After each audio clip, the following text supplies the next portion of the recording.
Hey guys, welcome back. We're proud to have a new sponsor, Stephanie Aragon. It's Stephanie Aragon Real Estate Group, affiliated with Reality One Group. Welcome. You're listening to the 27th Hour with Junior and Dre Rocket. Get ready, strap in, and hang on. Hey, welcome to the club, bud. Okay, we're on the right track. Like, so you good? You guys find the What's our demographic going to be after this? I don't know. Welcome back to the show. Thank you, everybody, for coming back. Everybody, thank you. Everybody in the whole wide world. I have, before we get going tonight, a super deep, from my heart, felt thing for my beautiful Jade. So she went to, everybody probably already knows this, I'm sure, but I'm just going to send it.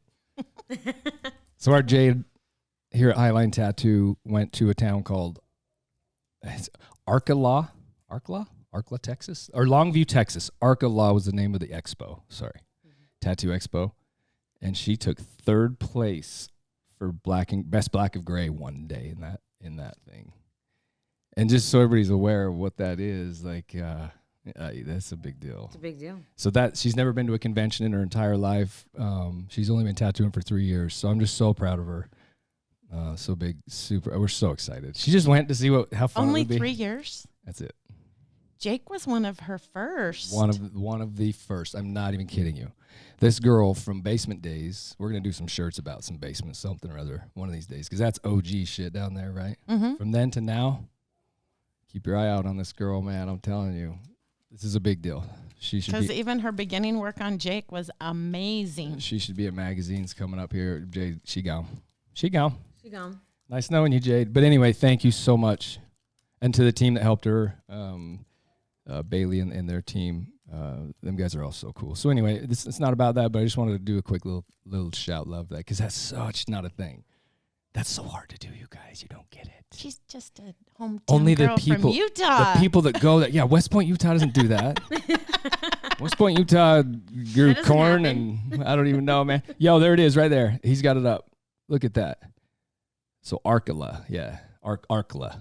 That is the thing she won for third place, black and gray of the day.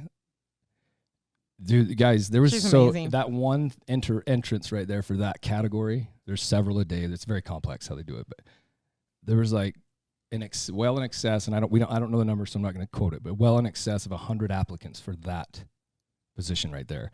And these are not just tattooers. You don't just go to a convention and tattoo. You can, but it's silly. You want to be elite. People do this. This is like you shine in these moments. You're going there to shine. It's just cool, That man. is And so she's never awesome. done anything ever. And she just went and just blasted it. And nobody knew, nobody from nobody. And It was her first convention? very first one, man. She went rocked all alone. We didn't go with her. She was all alone. Well, she went with the other team. Like I said, they all helped each other, but it was just cool. My little girl's growing up. She took a chance. And she rocked it. Yeah, man. Mm-hmm. So anyway, Jade, we love you. You're beautiful. Thank you for everything. And so congratulations for such well-deserved, not even close to what you do deserve for what you do. So we're grateful. Saying that, hello, Hannah, by the way, first. Hello. And hello, Mary. Hello, Mary. Hello, Dre. MJ. MJ. MJ. MJ. Just call me Michael MJ. Jordan. Mm-hmm. Kind of like that, yeah. How come Spider-Man. Why not just married? Is that a thing? Is there a thing to that? There is a good thing to that. Please, then let me know. Do you want to know the story behind just Mary or just Jean? Or I'll just so I know, so I don't forget it. Okay. Why I shouldn't? So when I Or was why a you little just go. girl, Yeah. when my dad just all of a sudden pulled a name out of his rear end, I think. And they were going to name me something totally different. And my dad decided I was Mary Jean. So my whole life growing up, you go into school because it's technically two separate words. Yeah. It's not blended. So my whole life growing up, everyone called me Mary, and my dad would pound in their heads, it's not Mary, it is Mary Jean. So I am named after Mary is my grandmother, Jean is my mother's middle name, and I have hated Mary Jean my entire stinking life because of that. Because no, I'm not Mary.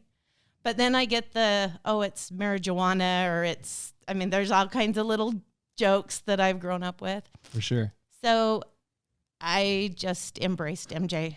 MJ. And I still get the, MJ like Spider-Man, or yes, MJ like Michael Jordan. It's What about just M? Yo, what up, M? Never done that, but I'm pretty good at the MJ thing. I even sign my name now, MJ. I don't write out my entire name. That's your signature? It's all MJ. That's hella cool. Nice. So my friends call me MJ. Well, MJ it is. Whoa! We're sending MJ. MJ.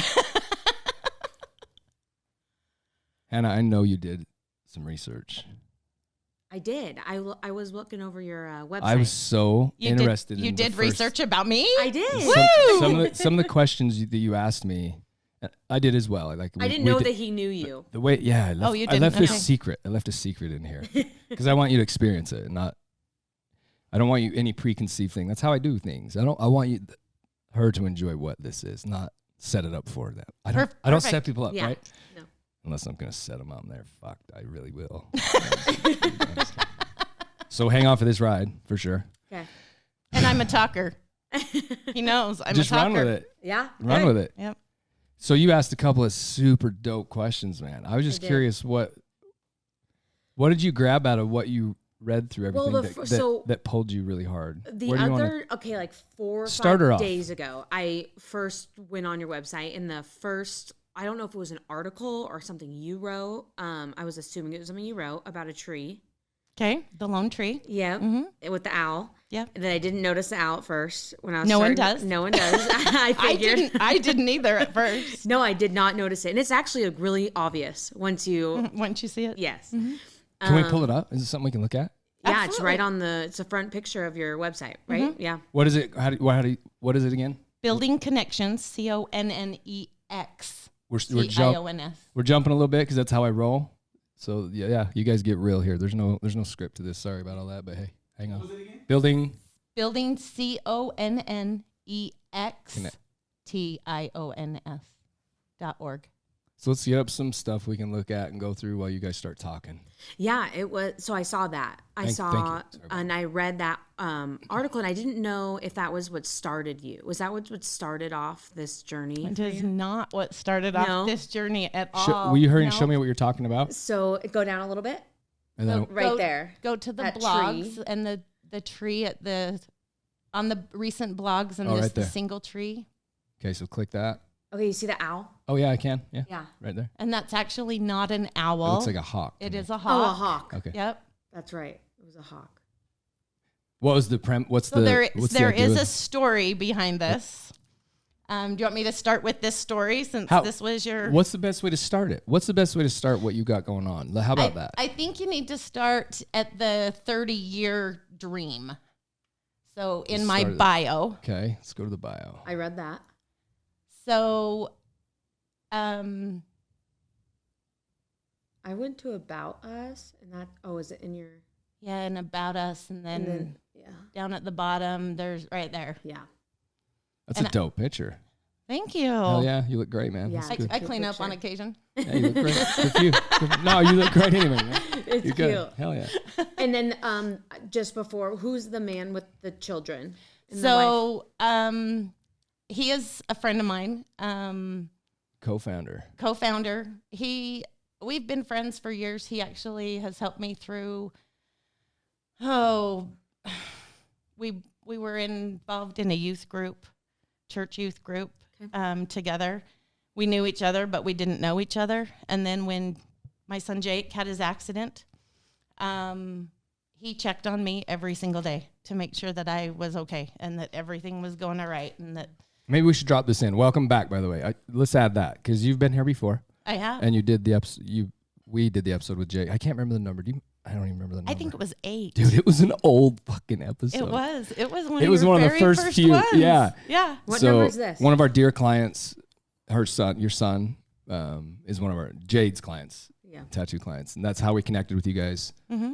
His horrible accident is an unbelievable story. So we won't touch into any of that because that is its own beast. Because it's such a beast. Oh my God. It is a beast. And we're gonna do more of him later. So I want to just use whatever you want from this, but they can go back and listen to all that for sure. So his horrible thing, you got to go back and watch that one first, guys. And then you come to here. So, So let's tee off with that. Ryan really helped me with just making sure mom was okay. My family was okay. All of these things. We got really close. And then I went through a divorce right after Jake's accident. And he, again, was just making sure that I was all right, that there was nothing that I needed. He helped me through a lot of decision making because my divorce took about a year and a half to get decisions made that I was going to get divorced. And what's a rough cap of the accident so people have an idea? Just your Jake, son went through Jake that? was in an ATV accident in June of 2018. And life flighted to University of Utah, 15 days in a coma, and 6 months rehabilitation. And a lifetime of Rehabilitation. Lifetime of living with a new Jake. And that'll give everybody just kind of the idea of what some of the guts of this is. Because some of this is part of this, no? A little bit. Okay. Eventually it will be. But it started, 30 years ago. Well, it really is it's actually 31 years ago now. I was pregnant with my third son and had just started living a life of abuse. I was married in an abusive situation, and I was back and forth out of abuse and back and forth in just hell and what I called hell, but I had little kids. So How many kids did you guys have? I have 6 kids. With him?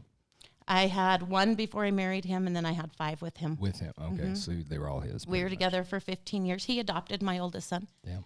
So, yeah, they're all his.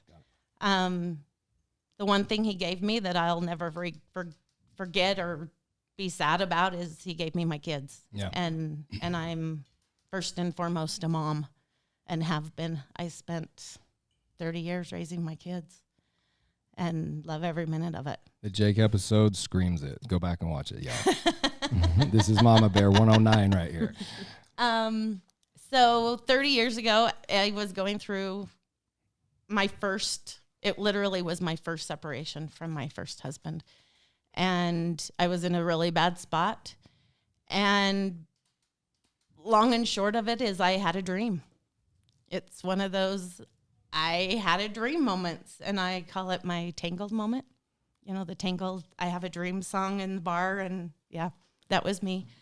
And in that, it basically told me what my life was going to do. It gave me the nuts and bolts of where my life would go. And I kind of looked and went, what in the world was that? And I was going through therapy at the time.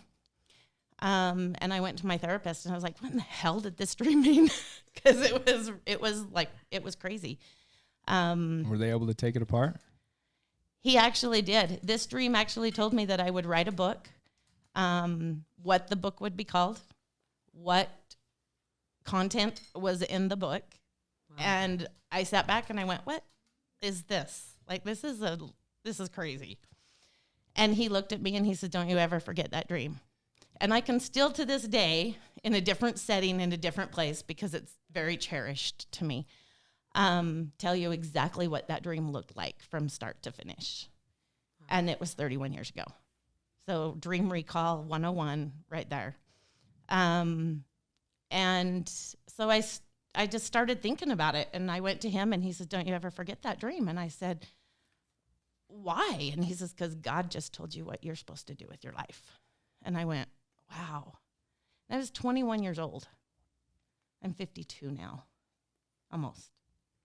So at 21 years old, wow, I had this dream that was crazy. So for 20 years, I was trying to write a book. Yeah. Because I was supposed to write a book. For how? 20 years? For 20 years. Now, mind you, I haven't written a book yet. Okay. But for 20 years, I started writing. And I still to this day have 4 filing cabinets full of little pieces of paper that all of a sudden something will come up and I'll write it down. I have notebooks. I have journals. You name it, I have it. And I have a lot of them. But a book hasn't been put together yet for one reason or another. I don't know. But this has always been in the back of my mind of what what I should be doing. I was told, don't you forget this. So I was married for 15 years. I was separated 27 times in 15 years. abuse, dysfunction, you name it, raising my kids back and forth, back and forth. In 2004 was the final time that I left my husband. And I was almost dead. I had spent 4 days in the psychiatric ward at Utah Valley Hospital, had nervous breakdown. And I was destroyed. There was nothing left of me. And I finally had to choose life over death because it was one or the other. And there were times that I'm getting really personal here. At one point in 1999, I was pregnant with my 6th baby. Heaven forbid that I had 6 kids, because I did it by myself. I was alone. I was raising these kids, even married. I felt so alone in this. You were 17 when you had your first kid, right? I was 17 when I had my first, yeah. So you were young. And my life revolved around my kids. That was my purpose. And my bio tells you that was my purpose. I didn't know any other purpose besides being a mom, being a wife. That's all I was. And in 1999, I had left my husband 5 times between April and October. And November came, and I had planned suicide. And I wasn't just going to take me, but I was taking all 6 of my kids with me because I was not going to leave them there. So knowing the backstories of suicide, that's a really deep place. And if you know me, you know I'm a very God-fearing person. I very, very put a lot of effort into my relationship with God. And I had a situation that happened, and I've had some pretty big aha God moments. And 2 days before Thanksgiving of 2004, I said, 2000, what year am I in?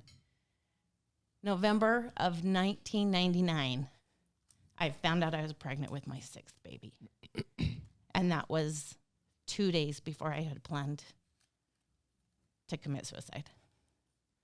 And she's my angel. God gave her to me to save my life, and not just mine, but her brothers and sisters too. So once you found that out, that tipped it.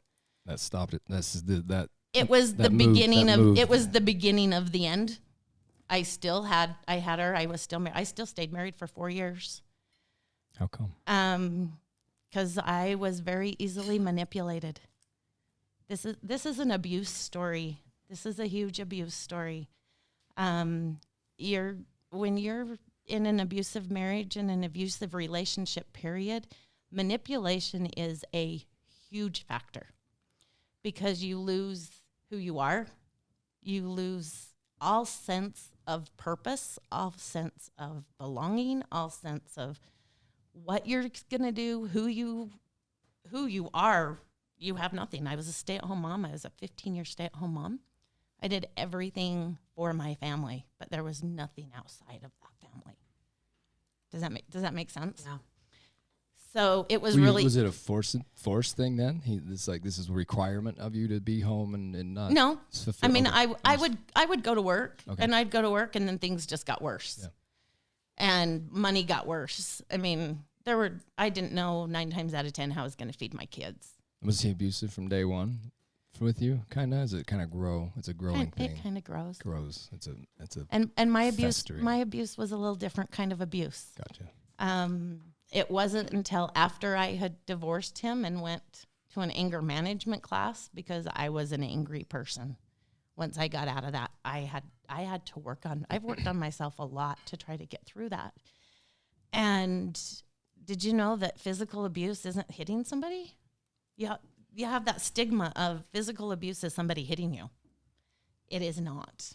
It is hitting the wall around you. It is throwing a drink at you. These are all things that happened to me. Throwing a drink at you, throwing a drink hitting the ceiling, throwing anything at you, whether it connects to you or not. It is the act of it's the intent that becomes abusive. Yeah.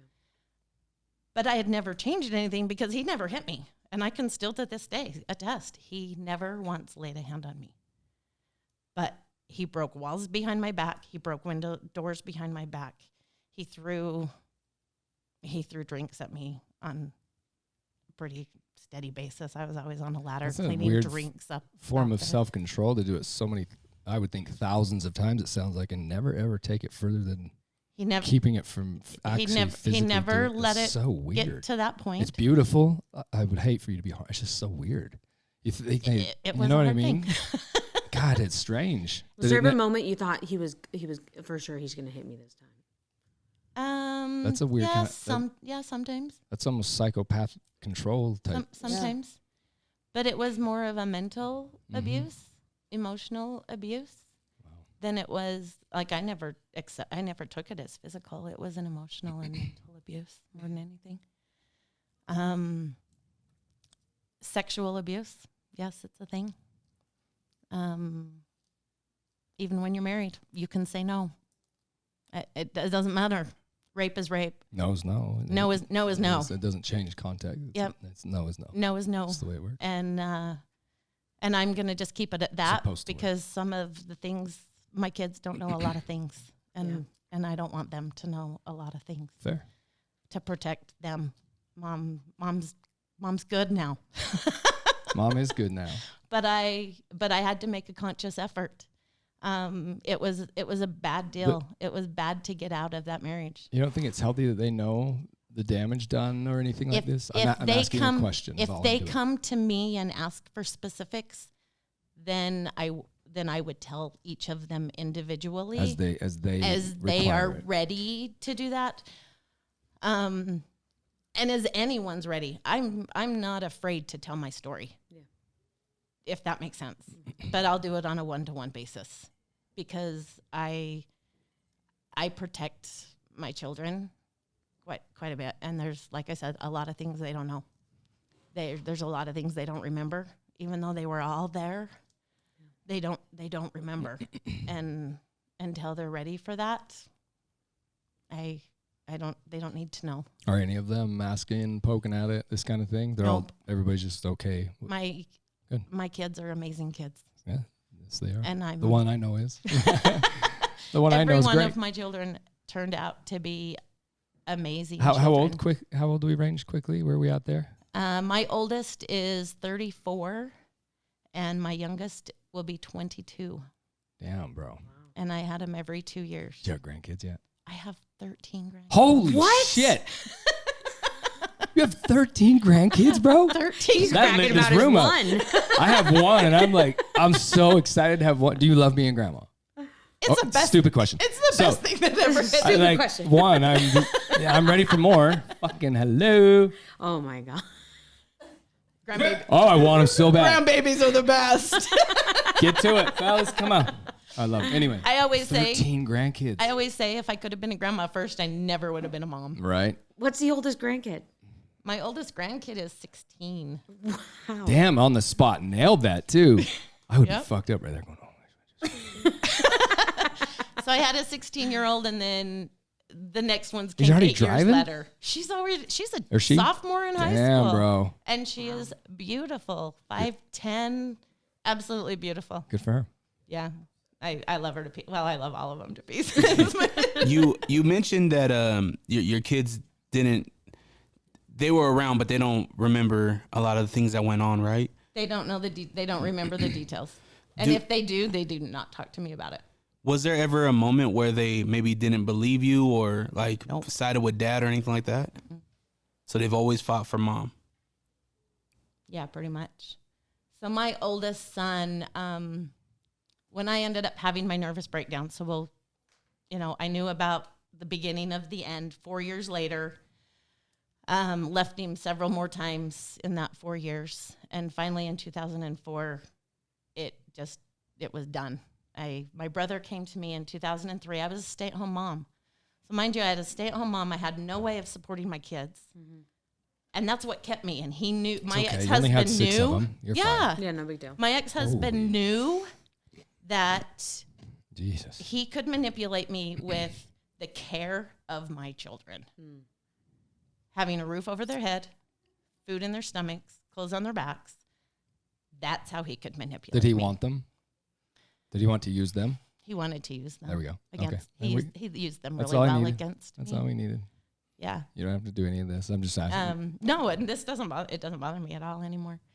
I'm assuming he's out of the picture today. He's out of my picture. Your picture, but is he still involved with the kids at all? Mhm. He is? Yes, yeah. He helps Jake all the time. He's a good dad. Don't get me wrong. He's a good man. He's just not a good man for me. Good for you. Wow. Wow. Wow. Him and his wife get along great, and Do you like her? Do you know her? I do know her, and yeah, she's a good. She's cool. She's a nice lady. That's big of you to go right there. And he's good with my kids. He has better relationships Good with dads some don't than he does manipulate with their others. kids, though. Good dads don't use their kids in any way against their mother or And- any of this. Sorry. No, you're absolutely right. I know I'm right. You're absolutely right. It's horseshit. And I, That's garbage. he can be a dad, and he can be a dad and choose to be a dad however he wants. And Sure. my kids, That's not good my parenting. my kids get to control that relationship now Well said. because they're all adults. Adults. I raised them. They all have their opinions, and from there you go. The one I know's got opinions, boy. He does. Holy shit. They all do. Are they all like him? I don't think and- I've met anybody else. I have 6 very opinionated been- children. Is he the only one that's been in here, I think? Uh-huh. Okay. That's what I thought. I have 6 very, very Yeah, opinionated he moves, children. boy. That kid moves where he's Uh-huh. moving. And Just they're, help her kind of move kind of thing. I'm moving. Yep, they're Yeah, all he's they're cool. all that way. The dynamics of my family is really hard because I have raised very strong-minded children. And I know that's because of how they were raised. They had to be strong in how they thought. And the hard part is they are strong-minded together. So they clash a lot. They butt heads a lot. And that's going to be a learning tool throughout our lives. But they all love each other at the same time. But like all brothers and sisters, everyone butts heads, right? I butt heads with mine. I never had a sister. I don't know. I never had a sister. brothers. I had two brothers, and they fought, but I never fought with either one of them. Uh-huh. Weirdly, it's weird. I swear to. I know that sounds weird. That's very real. They fought like crazy, but I never fought with either one of them. I don't know why. It's been No a idea hard why. thing. And we have been super close. Me and my family, my kids and I are extremely close. We've had our issues. We've had our problems. But we've had our roller coaster rides. But at no time do my kids know that I don't love them and that I wouldn't go to the end of the earth for them. When was the waking moment when it was the light come on? Like no, enough. Enough. Enough. How enough. did that happen? Where were we at? How does this go? When you're I there's was always that. sitting in the. I bet you can smell it. I bet you Uh-huh, can I feel it. can. I bet you can taste it. I can. Oof. Um. Take us as much there as you want. I love it. I think that shit's beautiful because it's cool to watch how you did it. What it did. How the mechanism. How it did me. It's the mechanism. It did me really well. So 2004, like I said, I had separated 5 times in a year, and my husband owned a business. The business was going down. We owed countless amounts of money, endless amounts of money to the IRS. I would have dreams that they would come and haul me away and take me to jail. I remember that. And I remember just the business was going downhill really quick. There was no money. We were flat broke. I didn't have a pot to piss in. Didn't know how I was feeding my kids some days on any given minute. And I didn't know what I could do. I was at a loss. I couldn't fix it anymore. I remember laying in bed one day, and my oldest son was 16 years old. And I laid in bed and I looked around and I went, he's raising my kids. I'm not raising them anymore. And he would get them off to school. He would feed them. He would he would take care of them because I couldn't get out of bed. I physically could not get out of bed. And I was in a daze. I was in a fog. It's like I was in this cloud of smoke, you know, the biggest fire that you could be in and how thick that smoke is. It was like that. Yeah. And I mean, it wasn't raining. There was no rain clouds taking that fog away. It was foggy. And I remember sitting and looking at a spot on the ceiling that I looked at quite frequently. And I remember not blinking. My eyes were dry because I did not blink. And I went, I'm in trouble. And I had no idea what I was going to do, but I was in trouble. And I've always been a big believer in no antidepressants and no, you know, I was majorly depressed, bad depressed, but I'd never taken antidepressants. I could always fight it off. I could always push it off and get through it. So I got out of bed one day and I looked at everybody and I was like, Mom will be back. And I got in the car and I took myself to the Layton IHC hospital and I said, I need help. And they went, okay, and gave me, you know, the little form that, I don't know if you've ever had to take the little I'm depressed form, suicide form. And I filled out the form, and the doctor came back in, and he says, you need to go to McCady Hospital. And I was like, okay, why? He's like, because we need to get you admitted. And I was like, no, we don't. And he says, yeah, we do. So they wanted to haul me by ambulance from the clinic to the hospital, and just I was by like, your answers of your just by the answers and how severe the answers were on a 1-sheet piece of paper with 10 questions on it. And I went, okay. And so I called my husband because at that time I was just depressed. Yeah. You know, I was just living a life that I've always known. I was just depressed. He came and got me and took me up to the psychiatric unit at McCady, and sat down, and I sat with a clinician and did an intake. And I had mentioned to her that 4 years earlier I had thought about killing myself and my kids, and I did not. And I'm going to reiterate this, okay? I did not want to get to that point again because I was really bad 4 years ago. Mm-hmm. And I had made it very clear I didn't want to get there again. I didn't want to have to think those thoughts because they were awful thoughts. Mm-hmm. And next thing I know, she said, will you admit yourself in the hospital? And I was like, all I came for was a pill. I just wanted a pill. Mm-hmm. And they said, we need to admit you. Will you sign and admit yourself in the hospital? Being that you're going to stay for a minute. I was going to stay for a minute. We're going to help you here for a minute. Okay. And I went, all right. So I signed myself in the psychiatric hospital for what I thought was, depression. Next thing I know, they're saying, we don't have a room for you here, but we found one at Utah Valley in Provo. So we've got to transport you. And I'm going, why can't my husband just drive me to the hospital? And next thing I know, I'm on a gurney. I'm being put in an ambulance, and I'm being transported to Provo from Ogden. And I was laying there, and, you know, the guys, the EMTs in the ambulance are talking to me and my vitals, and I'm like, I'm alive, I'm breathing, there's nothing wrong with me. And I looked out the back window, and there was a police car with his lights on.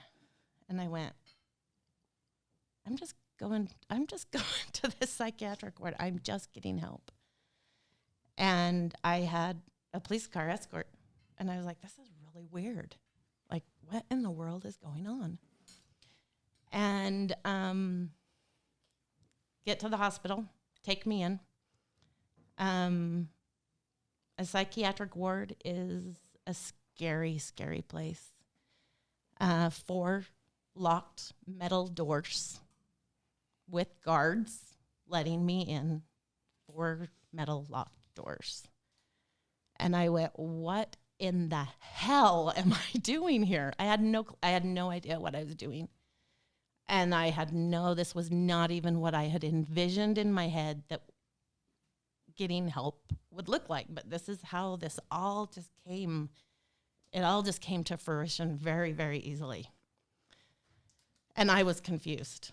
So then I sit down. They literally take everything away from you. All my clothes, all my rings, all my jewelry, everything. No underwear, no bra, no anything. Nothing that you can hurt yourself with, and you go into a room that literally is a bed. The shower's locked. You have to get permission to get in the shower. You have to get permission to do anything. You're in jail, essentially. I'm in jail. I was literally in jail. Interesting. I probably got through my intake maybe at 2 o'clock in the morning. By the time I got there, somebody came. I went to bed, slept for a couple of hours, and I remember somebody coming up and saying, "You have 5 minutes. Meet me outside." It was a big area about like this with a table and some chairs and stuff. And they said, "You have 5 minutes." And I was like, okay. Like, I had no idea what was going on. And this lady looked at me and she says, "You have 5 minutes to convince me why the police are not going to take you to the Utah State Prison." And I went, "What? Like, where did this come from?" I can't believe I'm telling you this. This is vulnerability at its finest right here, guys. It's beautiful. You're doing. It's awesome. And I sat down and I was like, "What are you talking about? Like, where are you going with this?" And they said, the lady at McCady Hospital, when I told her, my quote unquote, "I do not want to get to this place ever again. I do not want to get to where I want to do a whole murder-suicide thing," took it as I had planned that day to kill myself and kill my kids. So she had pressed charges against me for attempted murder. So here I am, a mom that adored my kids. With a simple to twist no of words. end, with a simple twist of words. I'm now being charged with attempted murder, and they were waiting to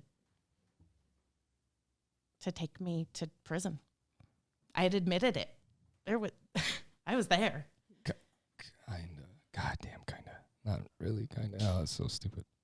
God, are you kidding me? I'm not. No, I am not. That is so silly. This is 100%. Silly in the 100% truth. How dare people not listen to people?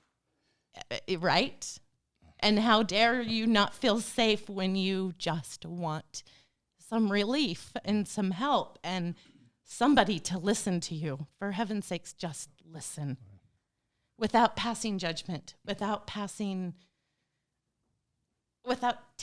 the world. I'm telling the world my story. And this is a big story for me. But I don't think I'm the only woman that's ever had to, maybe not to this severity, but I'm not the only woman that feels this way. This is how bad depression can get. This is how bad not having a purpose can get, if that makes sense. So I looked at her and I told her the story, and she went, and just this big sigh. She goes, "How could they have gotten it so wrong?" And I went, I don't know. But tell me, what do I do now? And she left the room and she came back and she says, "It's fixed." She says, it's taken care of. But you're here for 4 days. And I went, all right. So they flopped the word back, and all of a sudden we're okay. Now we're she said, she cleared it. I think we're all right. But you're here for 4 days. Thanks for taking away Thanks for half of your life with anxiety. Now. Yeah. So what would Now have who do you trust? So what would have happened? Now who do you trust? Who knows? You Do you trust know what nobody. I don't know. All she said is, "You have 5 minutes to convince me why we're not taking you away." Right. And then all of a sudden I tell her the story and it's better. And I didn't care. It was better. I wasn't going to jail. Yeah. But do you think I'll ever forget the 5 minutes, and it was more like an hour, that I was facing attempted murder charges? Never in my life. Never, ever, ever in my life did I ever think that that would be me. And I don't think, I don't know how it even came about. But those are the words that got told to me. So I spent 4 days there. Schizophrenia. I mean, you had some mental illness in that hospital Oh, I bet. unit that I was in for 4 days. And I remember I read any book I could read. I just had to pass the time. I did my therapy the way I needed it to. They put me on my medication. I group therapy, family therapy, individual therapy, you name it. I did it for 4 days. I remember the Olympics were going on, 2004 Summer Olympics. And I would sit in the room and I'd do a puzzle, and it was on a big board about like this. And I sat and done a puzzle. And I did a 2,000-piece puzzle in 4 days because I had nothing else to do. And I went to a therapist, my individual therapist, and it was like on Saturday. I'd been there for 3 days. And he looked at me and he says, "You're the most sane person I've ever met." Sane? Sane. He says, "You should not be here. But since you are, we're going to take everything we can and make it right." And I went, "All right." He says, "You have cancer." And I went, "No, I don't." And he's like, "No, you have cancer. Take your illness and your mental illness and your depression and where you're at and compare it to cancer." He says, "What would a cancer patient be going through right now if he did not treat his illness?" And I went, "Okay." He says, "Number one, you have to get out. Because your illness is never going to get better if you don't change the environment that it is growing in." And that hit me really hard, to change my environment. And my husband came down and did therapy with me, and he actually took me home the next day. And my kids looked at me, and I remember my oldest son that said, "Mom, just leave." Because I was in the hospital. My kids all of a sudden couldn't talk to me. They couldn't see anything. And we talked on the phone a couple of times, and my 16-year-old son, even my 14-year-old son at the time, 13-year-old son, said, "Mom, can't you just leave?" And Like embarrassment? Like they were... No, they wanted me to leave. They knew Mom was in trouble. To be safe. Okay. Yeah. Okay. And my 16-year-old probably knew more than anything because he had been there. And so he says, "Mom, we just got to leave. It's just, you got to leave. Let's be done." And I says, "I'll give him 6 more months. 6 months, if things don't change, we're out of here." 6 months turned into 30 days, and I left again. And 30 days turned into a divorce that was hell. It was a hard year and a half. Protective orders. I had had a 4-day spout in the hospital, and then that came back to bite me in the butt 30 days later when he filed a protective order against me because I told him I wanted a divorce. This is the manipulation. 101 manipulation. I want a divorce, and it's time for you to leave, and I kicked him out. 24 hours, he said, "You either take me back or you'll regret it for the rest of your life." And I went, "I'm not taking you back this time. I'm done." And I had finally he was like, "You're crazy. You're crazy. I can't believe how crazy you are." Well, after 30 days, the medication that I was on finally kicked in, and he couldn't manipulate me anymore. Because of the antidepressants and all of the medication that they had put me on, finally got me thinking to a point that he couldn't manipulate me. And part of that was because I was so sick that I couldn't think. I couldn't decipher right and wrong or good and bad or depression or positive or negative. I mean, I couldn't decipher between the two. And finally, after 30 days, I went, wow, this is what it feels like. Wow.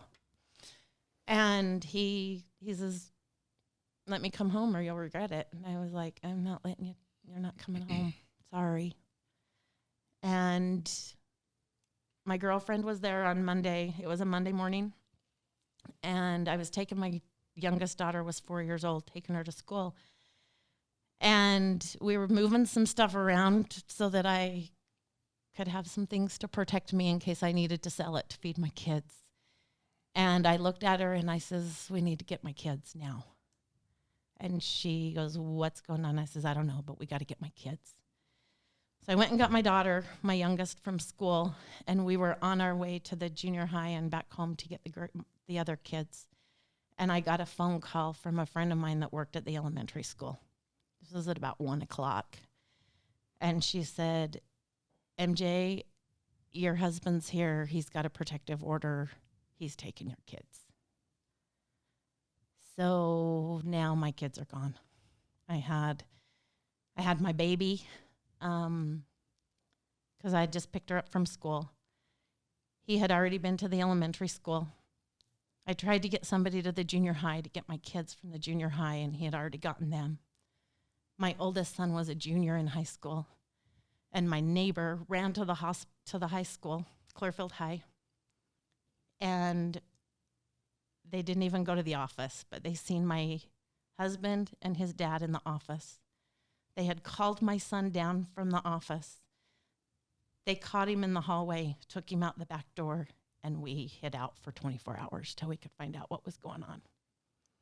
So I had 2 of my kids. I had them not quite 24 hours and then relinquished them to the courts and to their dad. And I spent the next 17 days fighting for everything that I had. And that was my 6 kids. Didn't care what anything else was. I needed my kids back. Protective order, couldn't see him, couldn't talk to him. What is the protective order for? Because he had gone to the court and told them that, again, it came back to bite me in the butt that I was going to kill my kids. Because the 4 days. I thought, okay. It came back to bite me again. Sorry, I'm listening. I'm being very patient. You can ask questions. You wanted this story. I love this. It's beautiful. It's just, I love it. Do you want me to stop yet? No, absolutely not. It's just, God damn it. Yeah, I'm listening. I do have a question though. During this time, at what point? I mean, if your kids don't want to be with their dad, the junior, I'm assuming he's old enough to make his own decision, right? Mm-hmm. So at what point?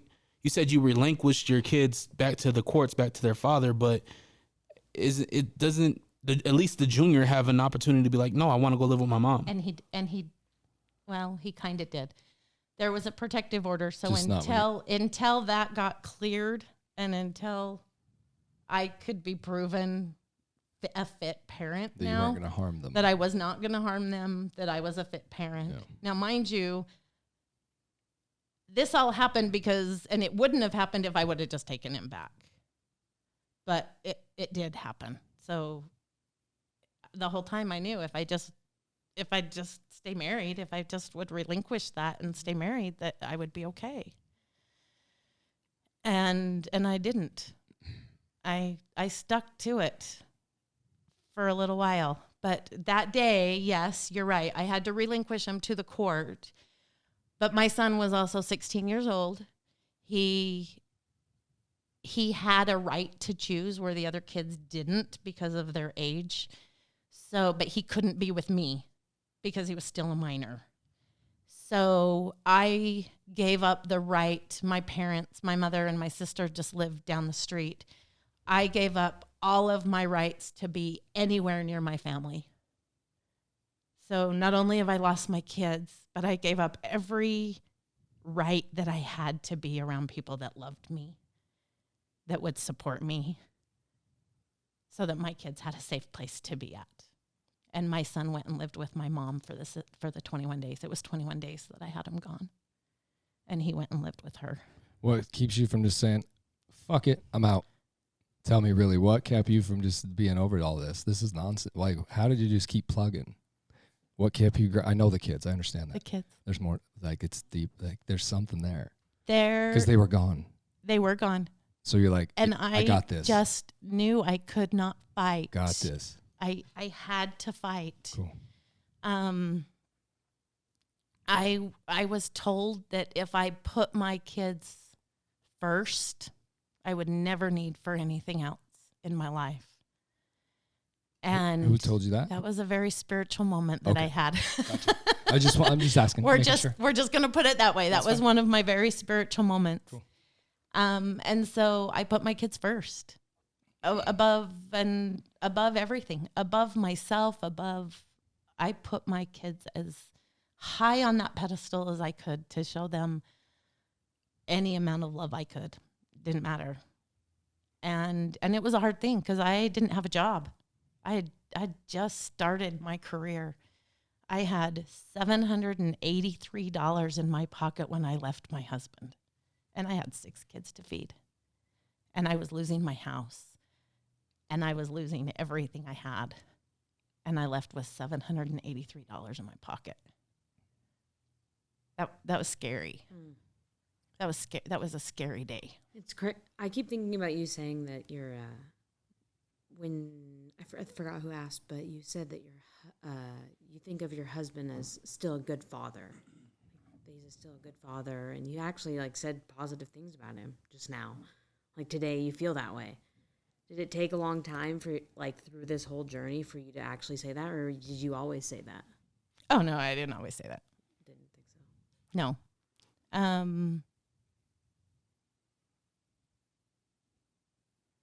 He's the dad that he is. He's a good dad when he's there, when he's that dad. He's a good dad.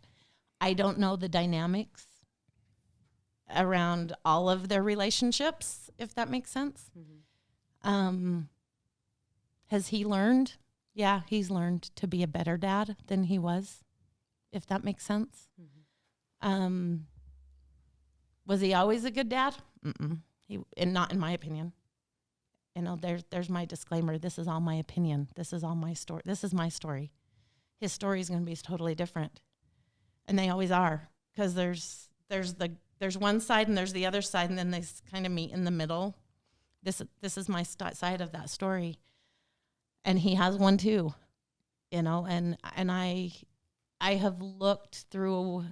I mean, we've been divorced for 18 years now. This has been an 18-year journey of who am I and who was I then versus who am I now, if that makes sense. Mm-hmm. I've learned a lot. I've grown up a lot. When I divorced him, I was 35 years old, and I had 6 kids, and I just started a new job, a new career. I had no idea what I was going to do from day to day. What was that career? My brother came to me and taught me. He says, I have your way out. And I went, all right. Followed him around for a year, and I got licensed as a mortgage originator. So I do mortgage loans. And I've done that for 18 years. And that has supported my children and got them through college and got them through school and dance and football and you name it, I did it. And braces and broken legs and horse 4-H and drill team and dance and so you think you can dance tryouts, and I gave my kids maybe too much at that point because I just wanted to give them life that I didn't get to have.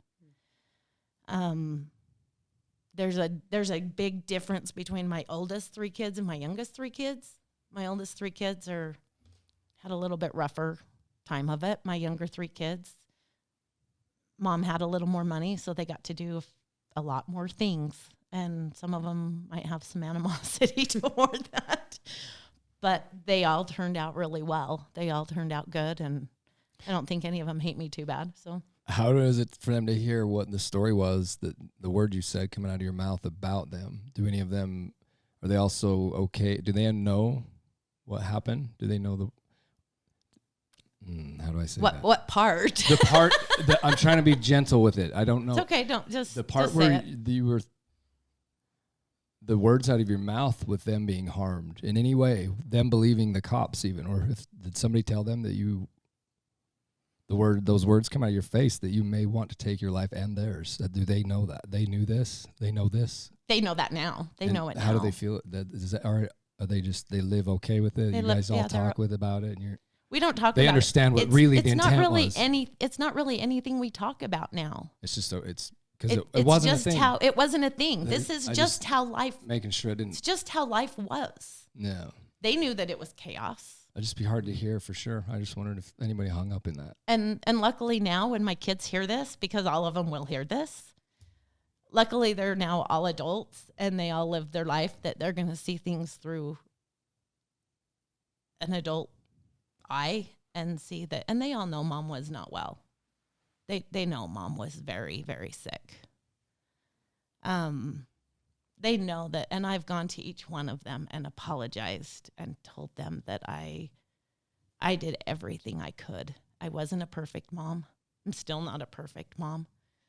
I made a lot of bad choices. I made some good ones too.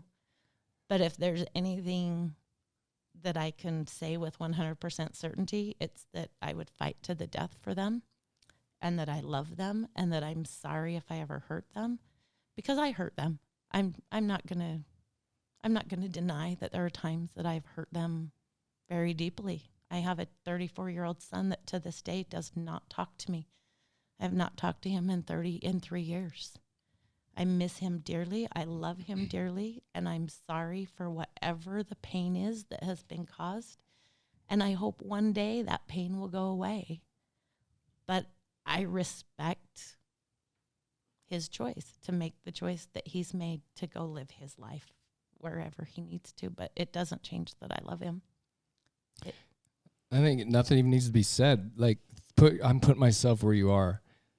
I have this thing. I love this. And I'll sit and then just say what you just said and say the word you just said. Somebody that cares says this. You don't even have to say how much you love everything, because all your actions shows that. You don't come and talk on a podcast about this. You don't do that. If you're if you're healed and so whole and beautiful in your soul, you say those things. You can talk about it. You're open about it with what happened. Somebody that hides from that scares me to death. You're so talking about it, dude. I think it's really cool. I'm not afraid to talk. I think it's beautiful. I think it shows everything about where you are, man. I think the characters rock hard with that. That's gnarly. That's gnarly. So without going into further detail, that's my 30-year story. So remember I said I kept trying to write. Mm-hmm. And I thought that I would write over this 20 years. Okay. So I'm now at 20 years and I go, why can't I write? Why can't I write?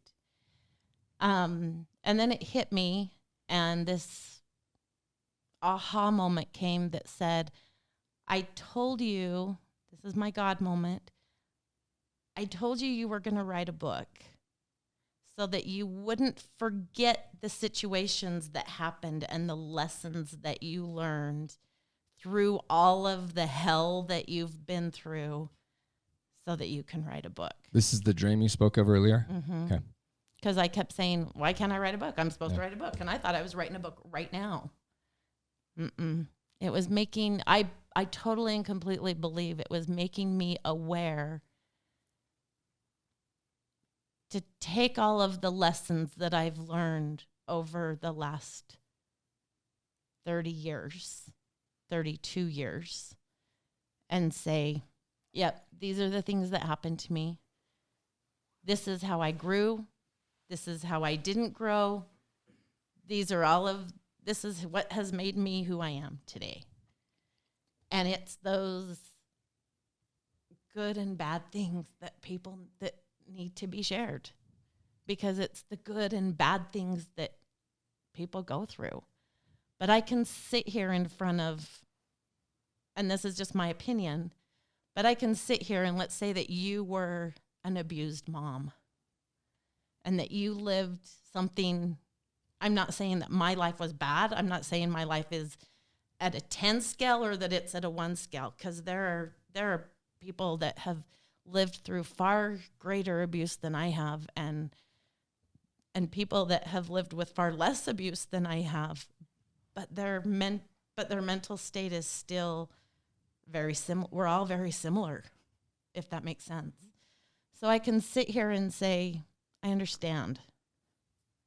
I don't understand your specific situation, but I know how it feels. I know what the desperate is. I know what it feels like to not know where the next meal's coming from, or where your kids are going to sleep, or how they're going to sleep, or I know what that feels like. And that's what I'm proud of, is that I can sit back and go, I know what it means. I know how it feels. Is that the nonprofit that you're doing right now then? Is this the work of this? That is the work of the nonprofit. So you step into this. So I step into. Is that so scary? That's so scary to put yourself out like that. It's not I heard scary I heard to a me. beautiful quote. See if this fits right here. Humility isn't thinking less of yourself. It's thinking about yourself less.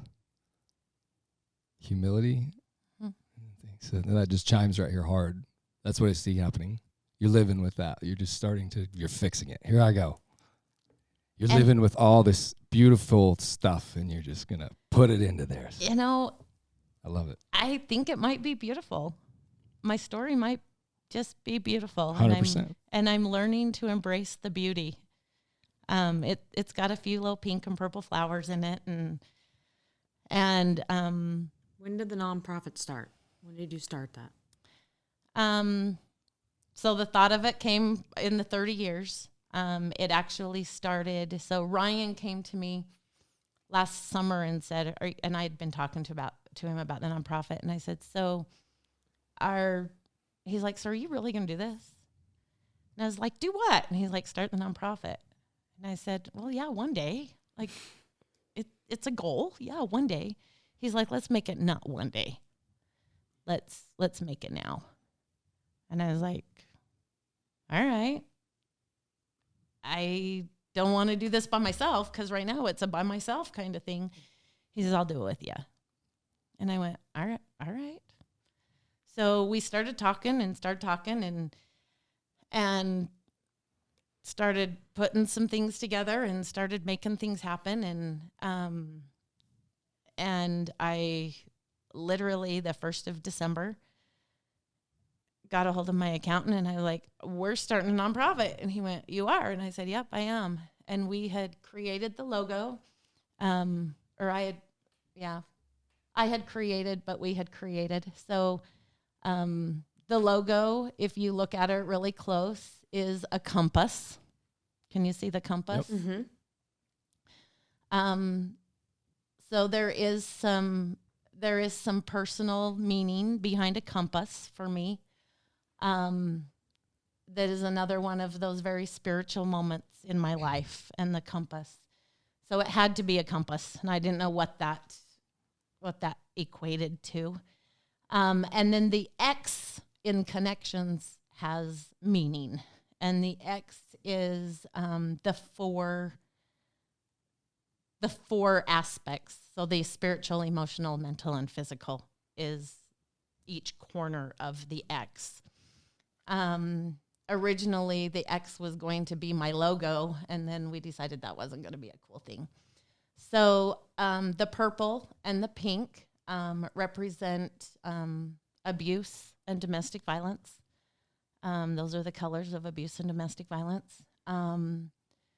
So, yes, I can't even say the main journey of building connections is around domestic violence, but it's going to have a big part of the journey because of my journey.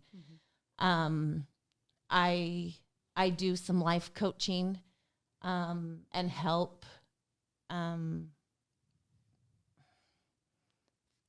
women that need to get out of these kind of situations find the tools that they need to get out, whether that's an attorney, whether that's a place to live or a place for their kids or whatever that is, I help them do those kind of things.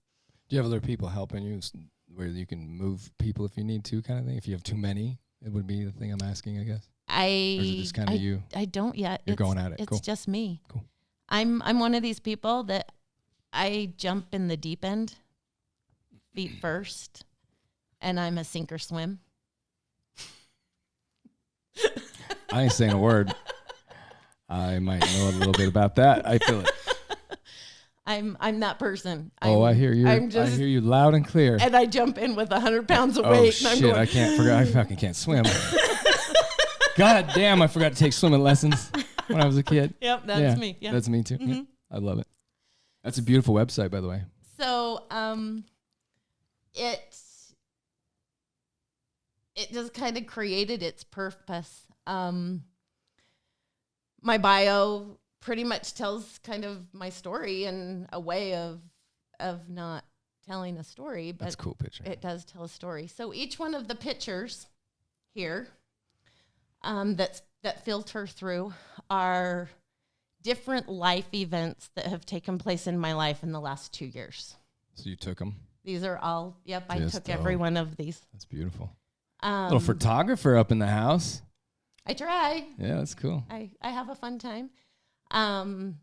So these are my empowerment moments. So Building Connections is really an empowerment center. It's helping women and not even women, but the original goal was always to be to help women, help men, help children. It doesn't matter who you are. Find your power. Find that strength to be who you are meant to be. Does that Bleed out of every pore of your body? Yes. Your brain's going. I can see it. And it's not just about abuse anymore. It's about life. Because I don't care who you are, we all need empowerment. We all need to feel like we can make the next step toward our goals, toward who we're meant to be. And our meant to be changes every single day. Every day when you get up and you put your feet on the floor and you say, okay, I'm going to do this today. You have a choice to make it or break it for that day. And there are plenty of days that I make it and there are plenty of days that I break it. But the key is you keep getting up every single morning. That is one of the lessons I taught Jake and that I've always lived by is it doesn't matter what you're going through. You get up and you go every single day and you do the very best you can every single day. And you take the lessons and you take the failures and you take all of these things that you're learning and you take them with you. And that's what I think I've done in my journey, in my life. So how did it blow? Did it so when you first started it, were you nervous? Like, did it blow up right away? Did you not get it? It's quiet. Is it? Building Connections is so quiet. I am creating programs right now. So it's keep in mind, this is in a very, very new stage. This is baby infant stage. I'm writing the blogs so that all of the blogs are mine. They're all of the things that I learn. They're all of my outside of the box thinking. Outside of the box is a pretty cool little concept that I'm putting a program together to teach. But they're all of my outside of the box. So a little tidbit of what outside of the box is we all have a box that we get in. So imagine this box in front of you or wrapped around you, if you will. And you're in that box. And in that box are all of your debilitating moments. Kill him. So those. So sorry. You're okay. I can hear his music. I'm trying to calmly text him, and he's not listening. Welcome to I don't Kids. want to take away from your moment. I'm sorry, You're okay. but I did it anyway. I'm over it. And All I can hear is fucking music, I didn't hear. and your moment's beautiful. I heard it, and I knew can't. he was It's going to driving hear me it. crazy. This is my fucking environment and your beautiful story, and I want you to enjoy it. So go. Okay, box. So in inside your box Yeah. are all of your I wish I had, or I could have, or I should have, or I would have. All of your depression moments, all of your anxiety moments, all of those moments that keep you locked up in this little box. They're the things that keep you from knowing who you are, exploring who you are, exploring the world, exploring life, being healthy, being free, being, can you see what the box is? Mm-hmm. Okay. It's a whole new meaning to think outside the box. Because usually the think outside the box is we're growing, right? I love it. In business kind of senses, okay? But if we stay in that box, we're not moving. We're stuck in the depression. We're stuck in sadness. We're stuck in regret. We're stuck in all of these millions of words that can be put inside this box, okay? And if we stay in there, where are we moving? Where are we going to? We're not going anywhere. So what are the things that we can do to get us outside of the box?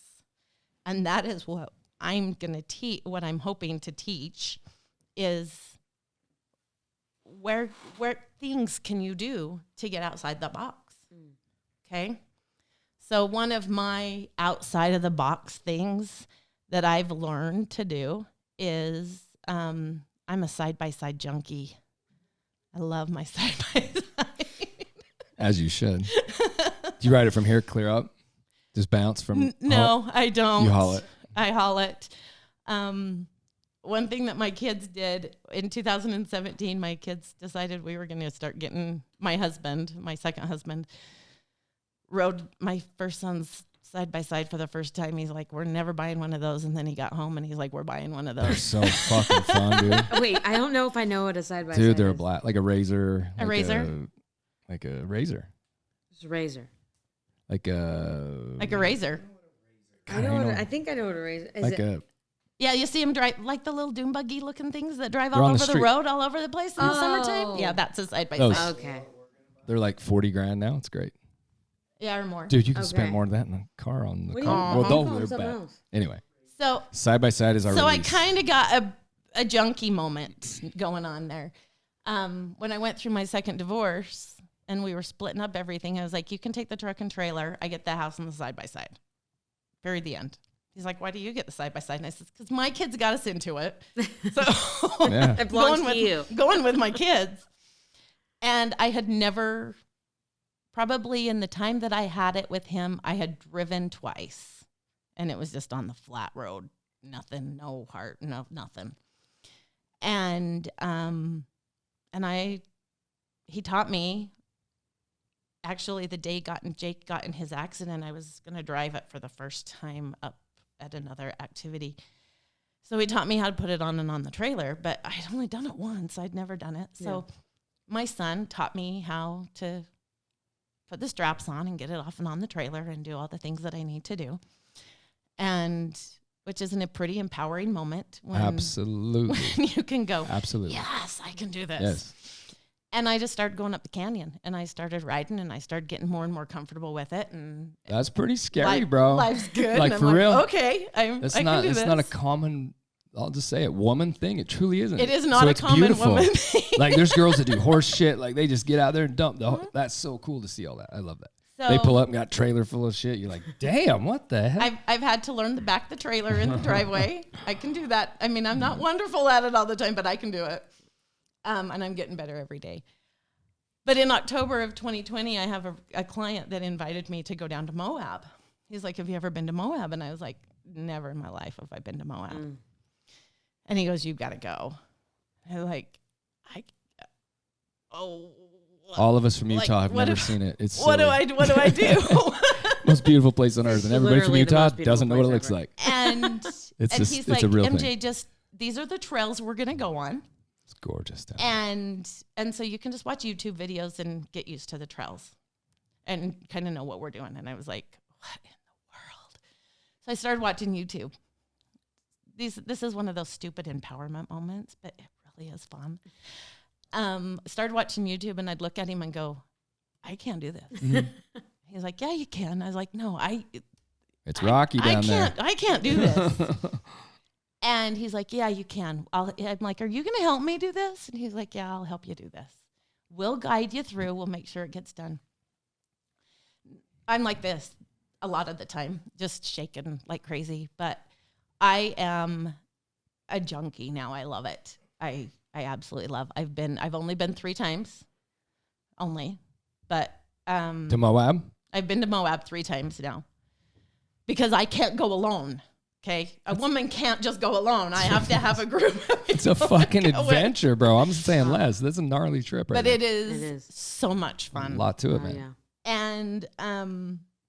And I didn't realize how empowering it was talking about Empowerment Center. So this does lead into another program that I'm doing and I'm trying to create is I go and get on those trails and everything is called a obstacle. Okay, so all of the rocks that you have to climb in Moab are obstacles.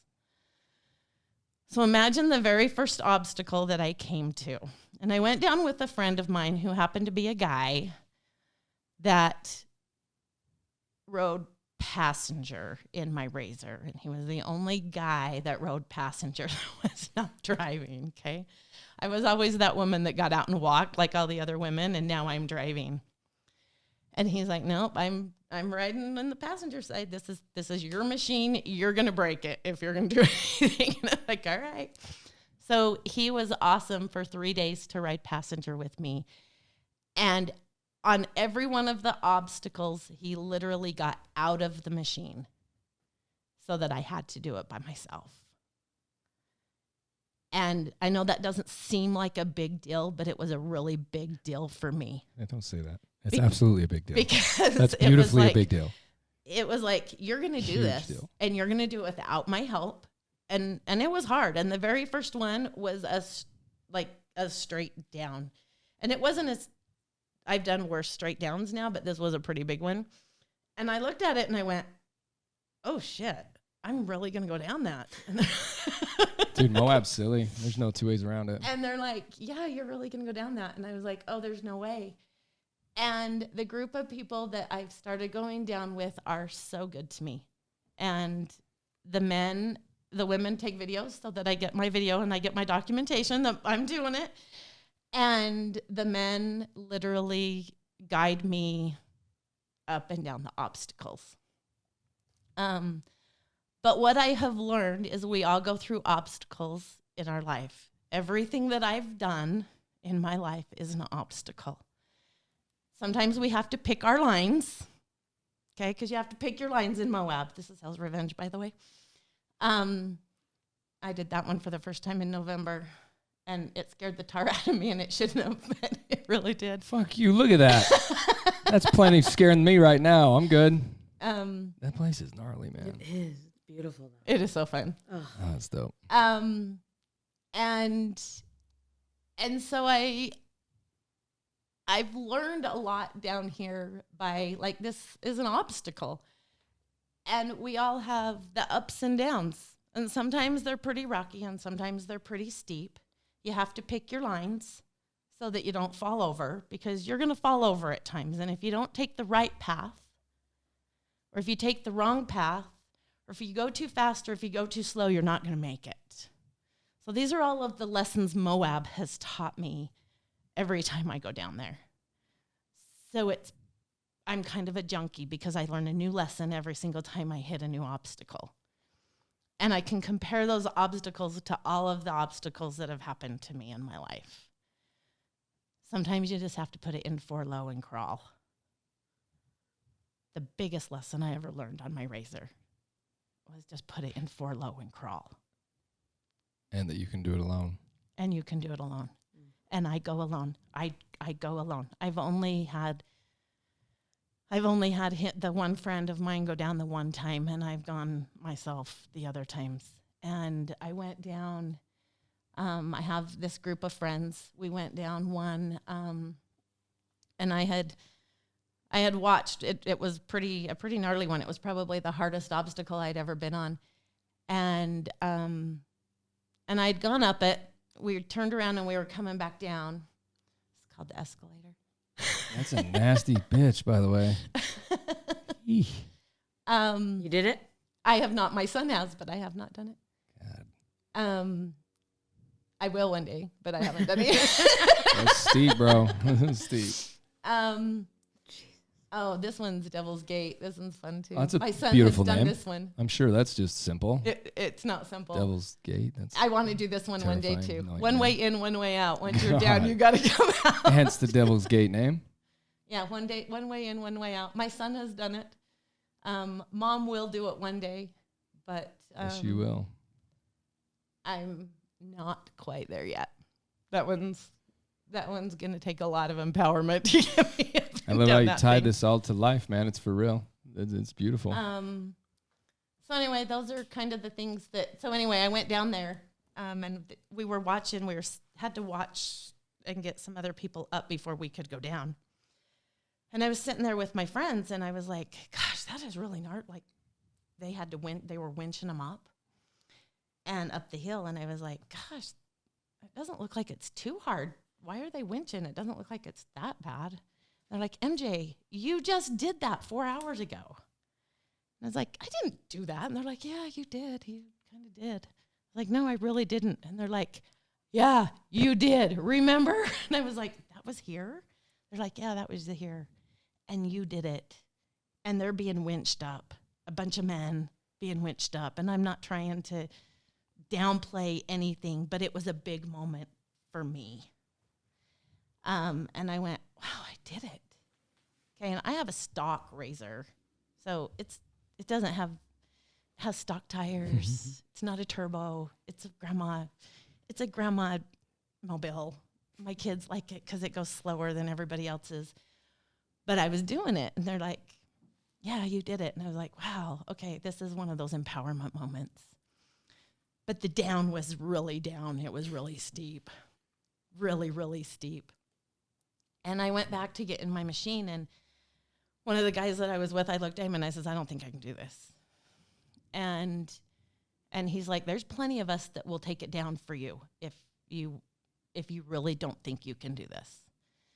He says, "But," and he just left it there. And I was like, "I really don't think I can do this." I says, "This is scaring the shit out of me." And he just said, "But." And I said, "But you've never driven yet."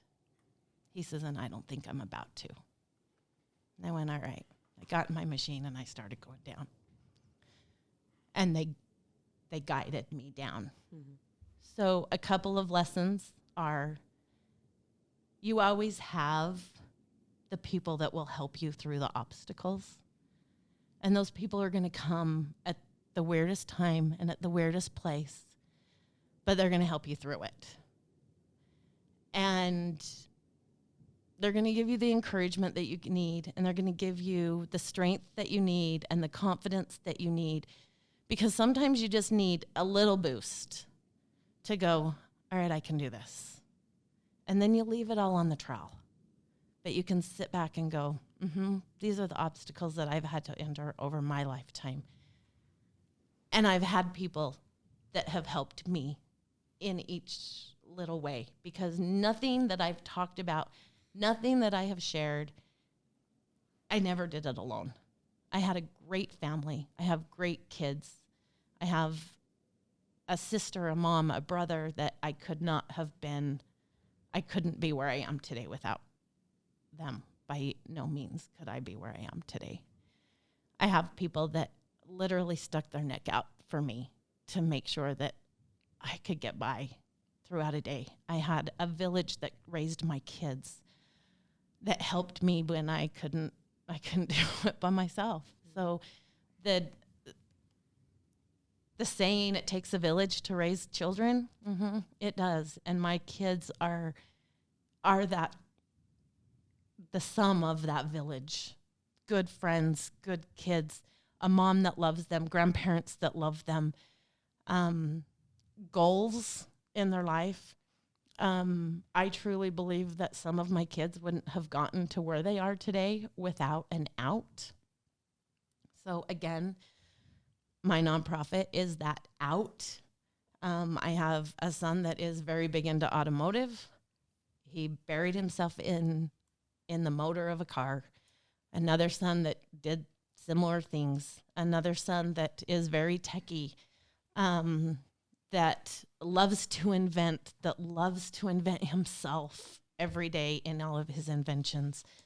My daughter was big into horses. Jake was huge into football, loved to play football. My daughter was big into dance, basketball. I mean, I can go into all of these different things that they did that empowered them at their weak moments as they were growing up as children. When I could have lost them, they had coaches that could pull them back in, or they had teachers that could pull them back in because they had an interest, and I pushed them to explore that interest, if that makes sense. Mm-hmm. And that's what I want to create, is for all of these kids, even kids that don't have the ability or the family or the means to be able to have something to fall back on, something to empower them. Okay, the Utah State Foster Program. All of these foster kids that are part of the system, that they don't have anything to empower them. There's nothing that teaches them empowerment. There's nothing that teaches them what their purpose is. The deep, hard stuff that you figure out what your purpose is. They don't have that. So I want to help them learn what their identity is. I want to help foster kids, at-risk youth. It's evolved from the abused women to foster kids, at-risk youth, disabled youth that can't go play basketball because they're not part of the team, or they're different, if that makes sense. How about a mom on the way to a hospital thinking she needs help because she's thinking weird thoughts, and this would have been a buffer between almost going to prison. Absolutely. This is a better choice. It's a much better than choice. Going there. Yeah. Much better choice. I had to tee this up. Right. This is a good, go that way. Go talk to you. Go talk to you, right? Mm-hmm. Absolutely. Try this first. And I have therapists. So I do have therapists on board. I have crisis management workers. So if there's a crisis, I have the means to get you right into help with crisis. Programs like this, I have a group of people that are willing to put all of their razors to work and take at-risk youth or moms, or I'm not labeling anything. I'm putting together programs for everyone that can come and do this. Doesn't matter who you are. Let's go learn the obstacles in life, and let's go learn what lessons you can learn on a trail. Because everyone's going to learn them, and everyone's going to learn them different. And they're going to be different lessons than mine because everyone's individualized. But let's go get you on a trail, whether you're a passenger or whether you're driving, and let you come and experience some empowerment moments, because I dig this. And how applicable it is to life is really, really very, very applicable to life. Really a real thing. And it doesn't matter whether it's here or the sand dunes or up the canyon or in Logan, where I go very often, and it doesn't matter. You're going to find a lesson if you're looking for the lesson. Lone Tree. We're going full circle now, right? You asked about Lone Tree. Lone Tree was a really down day for me. It had been a down week for me, really bad down week. I'm single. My kids are all grown. I'm alone. I'm creating this nonprofit. I feel like I'm totally in over my head some days. And my outside of the box is I get in the truck and I turn the music up to about 21, which is really loud in my truck, and I just drive. And I will sing at the top of my lungs, and nobody is with me, and the phone is off. Nobody can get a hold of me. And my kids we have a rule, they're called mom rules, that I let them know when I'm there. I let them know when I'm leaving. I let them know when I'm there. And I have to check in as soon as so that they know where I'm at. Besides that, they'll let me do whatever I want. But they have to know where I'm at. These are my kids. They'll let you do it. Yeah, got it. They let me do whatever I want, but I have to check in. Who's in the music? I gotta hear it. You gotta tell me who you're playing. You can't. Oh my gosh! You gotta give us a little. I have just a such taste. an eclectic. Okay. I'm so eclectic. Got it. Me too. AC/DC to Patsy Cline. Done. Shuffle it, baby. Let it shuffle. Doesn't matter, and it comes on whenever it comes on. Love it. So Lone Tree is up on the Utah-Idaho border. Is where my Lone Tree story is. So do you know where Snowville is? No. You know where Tremont is? Barely. Right for Idaho. Right I'm not before from Idaho. here. So, okay. So the Snowville exit is the last exit before you get to Idaho border. Okay. Okay. On the way to Boise and more this way. Okay. Okay. And I went for a drive one day. My plan was to go to Twin Falls. And I did make it to Twin Falls that day, by the way. But my plan was there. And I had gone up and gone, all of a sudden I just got off the freeway. I was like, why am I even getting off the freeway? And years ago, 27 years ago, I had a friend that had got in a car accident up there looking for a ghost town. And I was like, okay, maybe I'll just go see what's out here. I hadn't been out there in years. My family used to rabbit hunt and coyote hunt. They still do up in that area. But I was like, all right, I'm going for a drive. So I ended up just driving. There's nothing out there. There's not a gas station out there. There's nothing out there. Nothing at all. And I looked up this ghost town and I went, all right, I'm heading to this ghost town. And I made it there. And as I was driving, you kind of kick off and it's just open range, like open range. And here was this tree in the middle of this field. And I'm driving out to it and I went, oh, I love that tree. But I was going too fast to stop. So I said, okay, I'll make sure that I come back. On my way back, I'll take a picture of it. So I went and did my thing and went to there was a cemetery out there I went and took pictures of, and I went driving, and I was gone for 2 or 3 hours, 4 hours. And as I was coming back, there's my tree. And so I stopped and took several different pictures of that tree. And it wasn't until a friend of mine, I'd met a friend of mine that night later, and he said, so tell me about your day. And I showed him this picture, and I said, this tree just stuck out to me of being alone in the world, that we all feel alone in the world.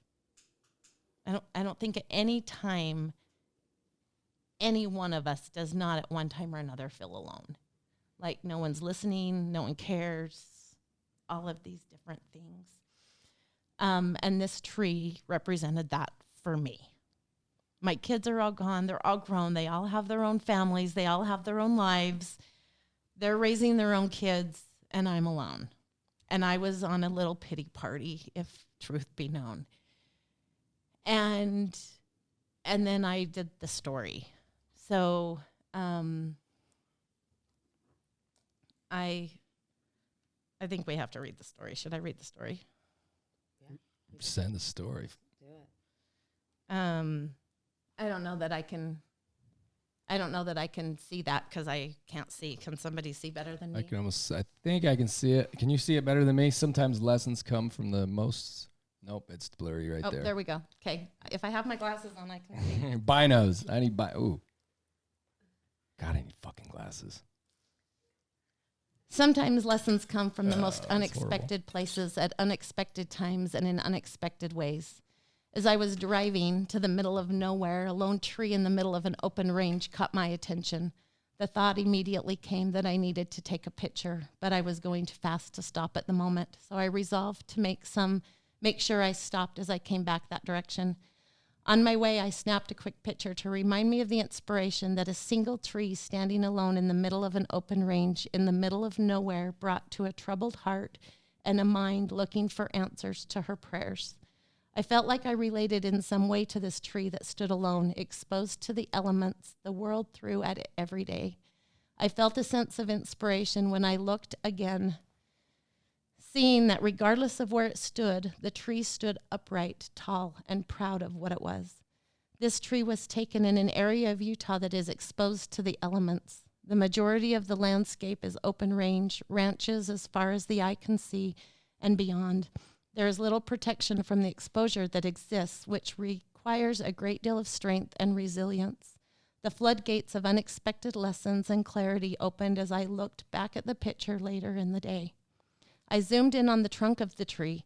At first, I noticed two trunks, one wrapped tightly around another, providing strength and support along the back side of the main trunk. Looking closely, you can see that its foundation consists of three.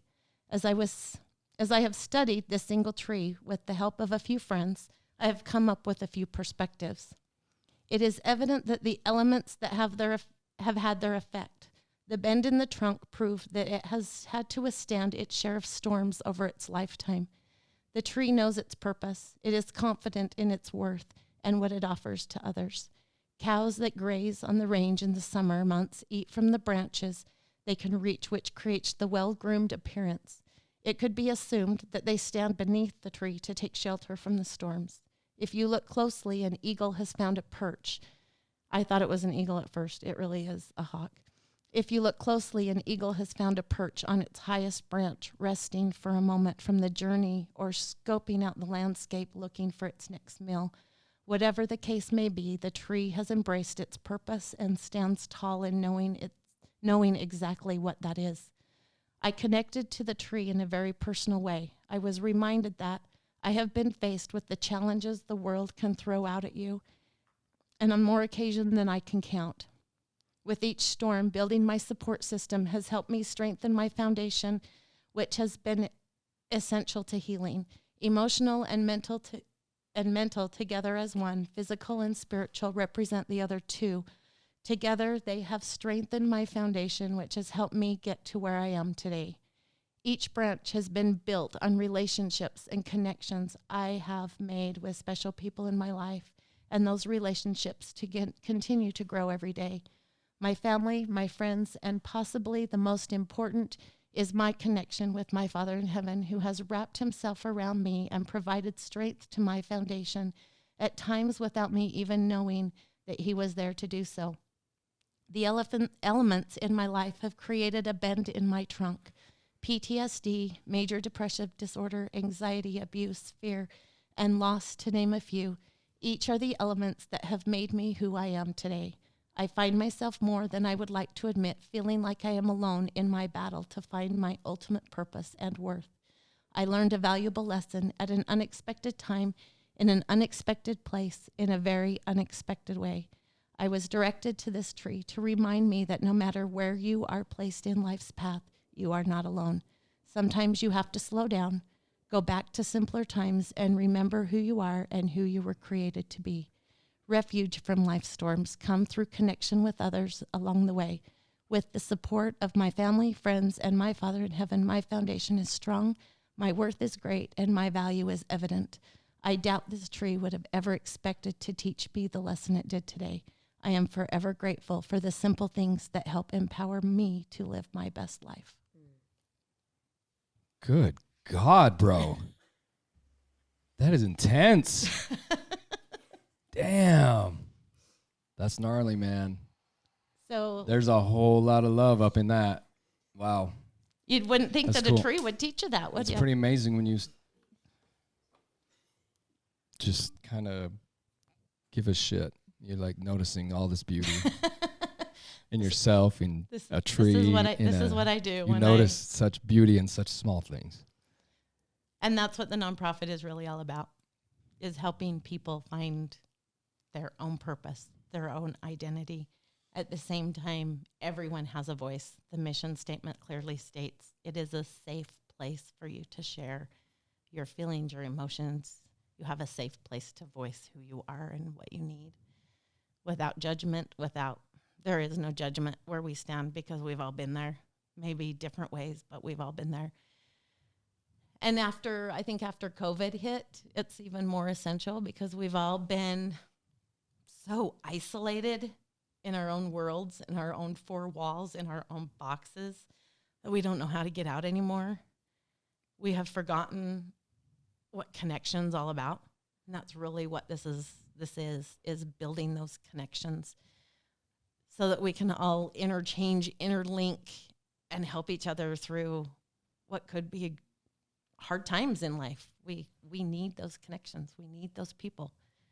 Men, women, children, dogs, cats, horses, I don't care who you are. Everyone needs a connection. Abuse doesn't discriminate, does it? It doesn't discriminate. And everyone, there's more people that go through it every day. Did you know that there's 80 kids a day in the state of Utah? I think that's what and Ryan knows the statistic to this one better. I think he said there's 80 kids a day that see their moms abused in the state of Utah alone. Oh, fuck, I don't like that. 80 kids a day. That's not cool. And it's probably just not talked that's about. severe abuse. It's like it just kind of, it's not reported and it's not. Well, so keep in mind, my story did not start with an abusive marriage because I grew up in abuse. I was born in an abusive home. So my whole life has been bits and pieces of abuse. I was an abused child. I was seeing my abused mom.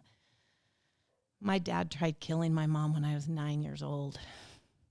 So I've been there. It's a whole nother thing. That's Hell's Gate. That's Hell's Gate. Or whatever that one is. Yeah, there's right? one, Is that how there's this one way in this and is how there's this one way works? out. Yeah, you got this all mapped out this way. That was something I was going to ask is, did you have those thoughts of suicide at a young age? And did you battle depression before you got in your marriage? Oh, yes. Very much so. I have battled depression my whole life. We all have addictions. I have mine too. And yes, I have thought suicide more times than I can count.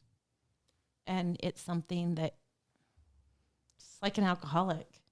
You know, an alcoholic has to admit that he's an alcoholic and that he has an addiction to alcohol. I have an addiction to depression, and it's really easy to fall into that addiction. Really, really easy. It's a conscious effort every single day for me to stay out of that. So I was going to ask, you found that you weren't going to put up, I'm kind of backtracking now, but Okay. it was during the time when you said, no, I'm not going to be with this husband number one. But at what point were you like, I want companionship. I want to find somebody. I want, something after husband number one? I remarried. My divorce was final in February of 2006 to my first husband, and I remarried my second husband in May of 2009. Loved my second husband dearly. I can't even tell you how much I absolutely adored that man. And still, there will always be a place for him in my heart. I will never not love him. He helped me raise my kids. He had a very special place. But again, wrong time, wrong moment, wrong relationship. It just was not, didn't work. We served our purpose and then we move on. And I believe that's a lot of relationships, unfortunately, is everyone meets for a time. Everyone just gets that time. But I'm learning what relationships are. Believe it or not, the people that stay together, there's a specific reason that they stay together. Because there's so much divorce that goes on right now. And I really believe that the people that stay together have the same goals, have the same vision, they're on the same path, they're on the same road, they want the same things. Can you see kind of where I'm going with this? People that that have gotten married or divorced, they all kind of go down a different road. I see. I find it different. I find that the solid relationships, they're totally different. Like they don't have the same goals and things. Oh, and like I have, and it really will depend, because all the ones that I look up to, they have the same path. They are on that same. I mean, they might be doing different things. Does that make sense? So this one might enjoy this, and this one might enjoy this. but you are goal oriented and you are goal driven, and you work on those things together. Can I say together separately? Does that make sense? But you're supporting. So the people that maybe have different goals do they still support their spouse in what their goals are? That's what I mean by they're on the same path. Okay, yeah, I get what you're saying now. It's not like saying, yo, like we have, like for me, I'm like my spouse is in radio too, right? Like that's what I thought you were talking about. But you're meaning you guys have the same goal. You might work over here and you might work over here, but we're working together to work towards this. Correct. Okay, I get what you're saying. And when you lose that, and all of a sudden you're like, no, I'm going this way and I don't want you to be a part of it, and I want to be here alone. That's when things, in my world, that's when things started going wrong. So, like, you just have to be, in my opinion, side by side. I mean, you work side by side together, regardless of what that. One might have a shovel and one might have a pick, but you're still going in a forward direction. Does that make sense together? Yeah, absolutely. Do you still want companionship? Oh, very much so. Will I settle? Mm-mm.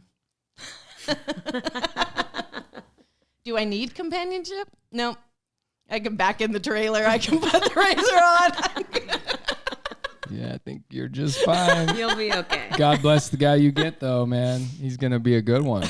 You know what I mean? It's gonna fit. It's gonna fit for you. When mom can't do it, I have a really good. You son got 28 kids and grandkids. Shit, you got hell for days. You don't need no damn man in your life.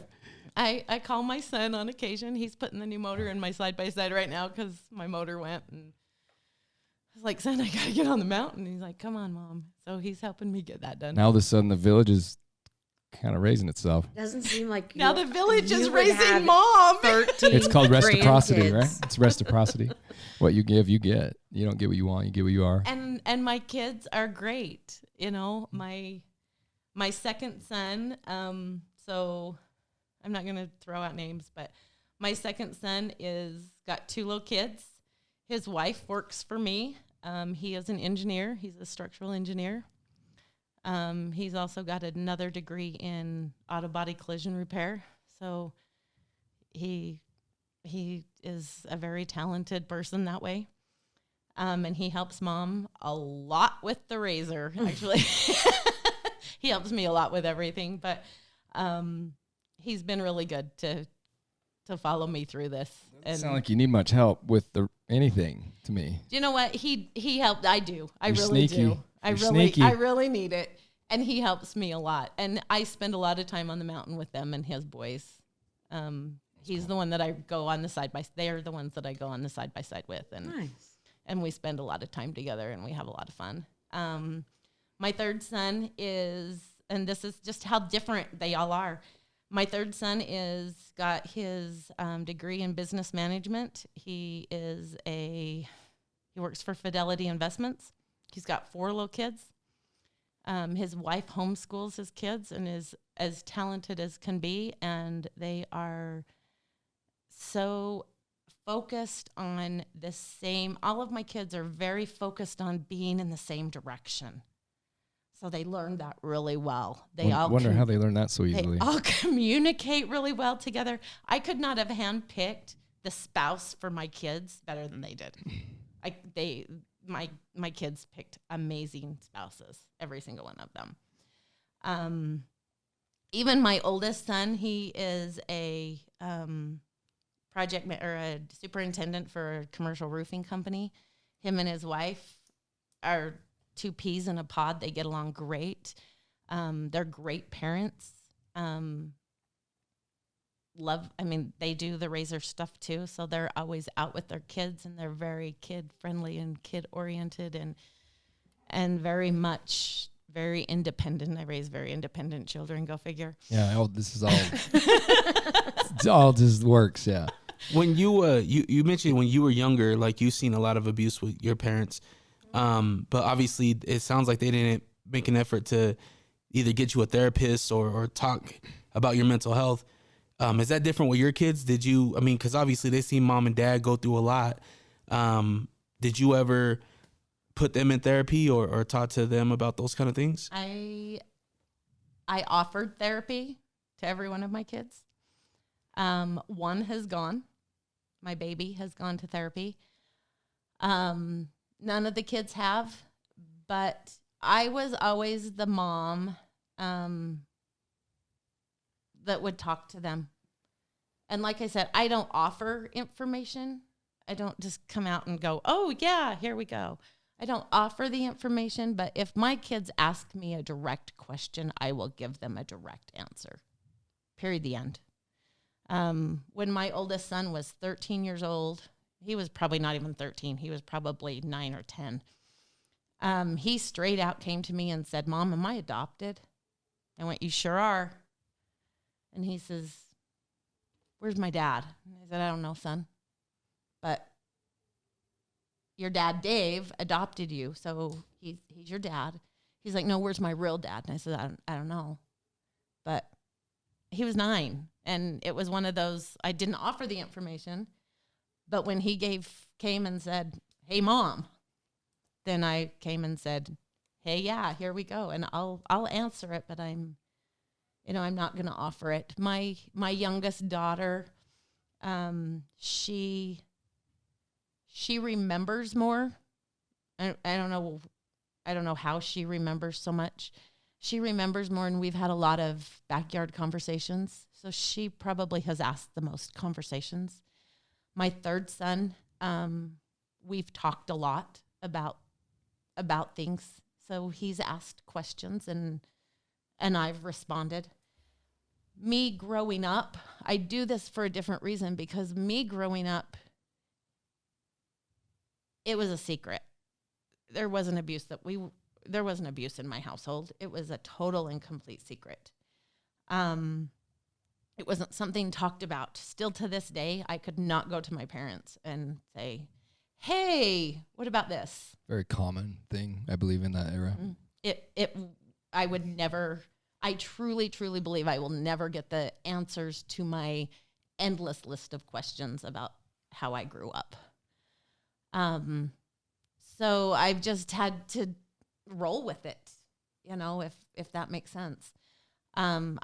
I have 9 years of suppressed memory. I do not have a single memory. Well, I can't say a single. I probably have a couple, but I don't know if they're real memories or if they're memories that I have acquired through pictures from my early childhood. I don't remember anything. I really don't remember anything beyond or before when my dad tried to kill my mom when I was 9.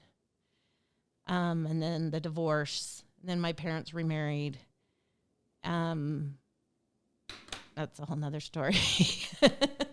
And then I wasn't a shit, but I was a shit growing up. I've always been searching for love in the wrong places.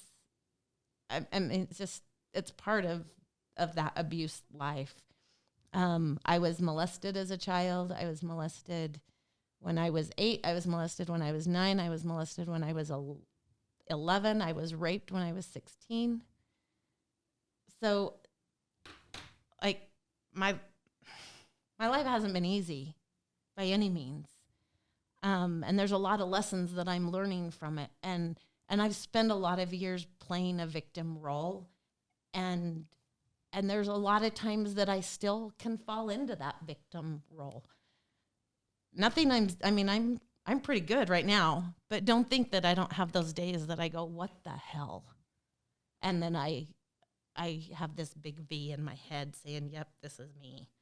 Because I do. I have those moments that I struggle. And there's days that I cry every single day. And there's days I don't want to get out of bed. And there's days that the depression kicks my ass. And there's all of these days. I'm not exempt, and I'm not Wonder Woman, and I'm not any different than anyone else, that I have my good days and I have my bad days. But I keep getting up in the morning, And Jake tells me that all the time. You keep getting up in the morning, Mom. Just like I made him when he went through his accident. You keep getting up. And you just keep fighting, whatever that fight is. You know, you keep fighting, whatever it is. And so I drive a lot. I do the Razor. In 2020, I started boxing. Who would have thought? Jesus, stay away from what? Don't talk no shit, Oh, y'all. I met up with a personal trainer, got hooked up with Now a personal you ain't getting trainer. no dates. You gonna beat her, but and- no, I'm just kidding. And She's tough. I love That's dope. to hit a bag. That's dope. I love to hit a bag. That's good for you, man. And it's the funnest thing. And he calls it punch therapy. Yep, I need some punch therapy. And I'll call him up and go, I need punch therapy. And he's like, come on. You said a cool thing that I want to grab quick before I forget it. How about this? You forgot all the stuff you said, right, back in the day. Whatever these memories are, you forgot, however many years, all the forgetfulness of all of it. You said the same thing when you went down that trail or up that thing. You forgot you did it. They told you did it. No, I didn't go down that. You said that. So I see that very much the same thing. Trauma is, there's a thing right there. That there's what? There's a thing right there. Okay, you gotta tell me again. Give me the visual. Let me really So you think said about it now. you said earlier something with the mountain. You didn't remember doing it, but they reminded you. No, you went down that all by yourself. Oh, okay. When I was in Moab. You're like, I don't remember that shit. I don't remember it. Yeah, I didn't remember. Same It thing in didn't- life. Like you don't remember some of these really weird obstacles. I see your symbolism now. So Yeah, you said earlier, and then second before you just couldn't. You had that 9-year block or whatever it was. the 9 years suppressed memory. Yeah, suppressed memory. So same thing. Suppressed memory was couldn't remember going up or down the hill, whatever that was. But you know It's why you tied to don't the same remember? thing. Because you just don't need to remember. Does it matter? It doesn't I matter. don't You know. did it. It's interesting. It's just cool how that all works. Good. I like that. So we forget things on purpose, and I think it's beautiful, and I think it's a gift. I agree. And what you don't remember, You don't need. I say with the careful what you seek, right? Mhm. To every human, what you seek, you will find. If you look hard enough, you will find it. I don't know, man. I searched. I looked for about 4 years trying to uncover. I did hypnotics. I did hypnotherapy. I did, you name it. I did it because I wanted to remember those 9 years. And I was not. Every time I would get in there and every time I'd go through therapy, there was this block. It was like literally a black wall. Whenever they got in to that hypnosis, they'd go, there's a wall and it is stopping us. And I was like, why is there this wall? And finally, somebody looked at me one day and said, MJ, you don't need it. You don't need it. It's blocked. You don't need that stuff. And I finally embraced. Yep, you're right. I don't need it. It doesn't matter. It doesn't matter. So the things that you don't remember, just don't remember them because it doesn't matter. It doesn't serve you. It doesn't, it's not going to dictate the next minutes of your life. And Not a whole lot going on back there. there's not. I was trying to understand it so that I could have I needed some recollection. I needed some understanding as to what the hell is going on in my life. My therapist tells me all the time with the life that I lived, I should be in the back of a closet, addicted to meth or some kind of addict and not be able to function. Why I am the way I am, I have no idea. Because of the struggle. But I am. And my mom called me. My mom still to this day, she told me last night when I told her I was coming to do this, she's like, you've always been my love child. She has. I love easy. It's not hard for me to love people. I love everybody. And I forgive easy. Unless you really piss me off. Then it takes a little bit longer to do. And now you're boxing. Nobody's pissing you off. I think it's nobody's coming at you now. You're good. I think it's we sit down and we listen to a lot of great stories, and I think that the people that listen to these stories, it's gonna touch a lot of people, in the way that it needs to. But one thing that you're talking about the block and whatnot, and I think it's not crazy. I think it's unique that some people actually seek to knock that door down, right? hence the psychedelics, right? We've heard about these stories where people are taking psychedelics so they can open up that wall and take care of some unfinished business, if you will. But for you, you're like, I don't really care about unfinished business. That's good. I'm moving on, right? It took me 4 years to get to that point, though, because I tried.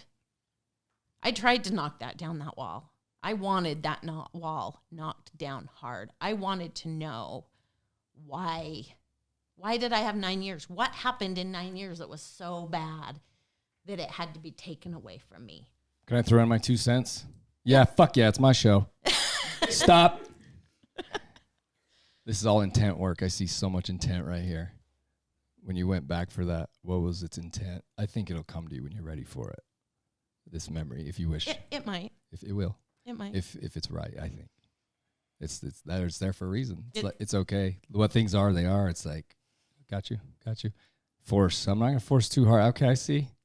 Right? What was the intent of digging this up? You already said it was pity party. It was this thing. Was it that, right? Was it maybe this going to aid to this? Yeah. God, I'm even more broken. Now I know even more. Fuck, it's already closed. You're like, you needed that. That's my victimology.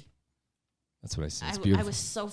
I've always been, and I actually had a friend tell me that a week or so ago. He's like, you're so addicted to being a victim. And I'm like, yeah, you're right.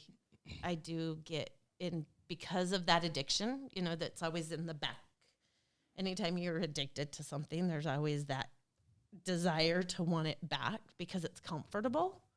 Being the victim has always been comfortable to me because that's what I embraced. So when I get in those modes, it's really easy to become a victim again. Just like it's really easy once you take a first drink to drink again, or for an alcoholic or a drug addict or whatever it is, it's really, you have to be really careful. You have to be really cautious. I'm no different. I have to be really careful. I have to be really cautious. And I do fall into that victim mode going, poor pity me. And I do get in a pity party. And luckily I have good friends that go, you're on a pity party. You're playing victim mode again. And my sister even said, she says, you used to be really bad. You're not anymore. You've evolved from that victim mentality. And that takes work. That takes a lot of time. It takes a lot of, I read a lot. I am the queen of therapy. So you said therapy? Yeah. My parents never put me in therapy. I put me through therapy. And I've done more therapy than I can shake a fist at. Talked to more therapists and all kinds of therapists. You name it, I've done it. Because I needed to be better. I did not want to be that person. I wanted to be well. For me, for my kids.